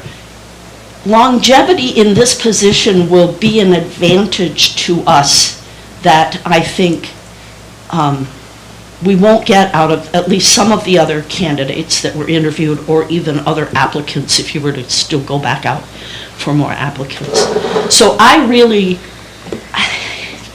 it doesn't meet you guys' criteria, and I get that. And at the same time, I think it's worth a try, right? I think the advantages to hiring somebody that already lives here and knows like a lot of people and has good relationships with people throughout town, I think that can outweigh the specific knowledge of the specific job. We have enough people here in town, I think, that could help her with the things that she needs. And if she has the support of people like Christy Terry and Tim Dillon, you know, she's gonna be successful. I think it's a really good idea, even though it's really out of the box from the standard way that you would typically hire somebody. So I'm excited. Thank you. You're going to start the clock on me? But doggone, no. I'm sorry. Can I use that? Cheryl Cease, City Limits. Like the other ones kind of said, I think the world of Kat, but I didn't think on coming into this that she was probably qualified. I know she does a super job at her other job, and I'm hate to see her lose that one, because then we have to find another one from there too. But with her talk tonight, she just kind of drew it all out, that she's willing to try, just like, instead of I can do it, I mean, I've done this before, she wants to learn how to do the rest. I'm sure she will do a good job. She's done a good job with the chamber. And I am really glad, but went with Mike to start with, even on the last meeting.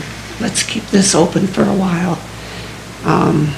But what we had tonight, I think that she is the one that's 100% better than all of the other ones.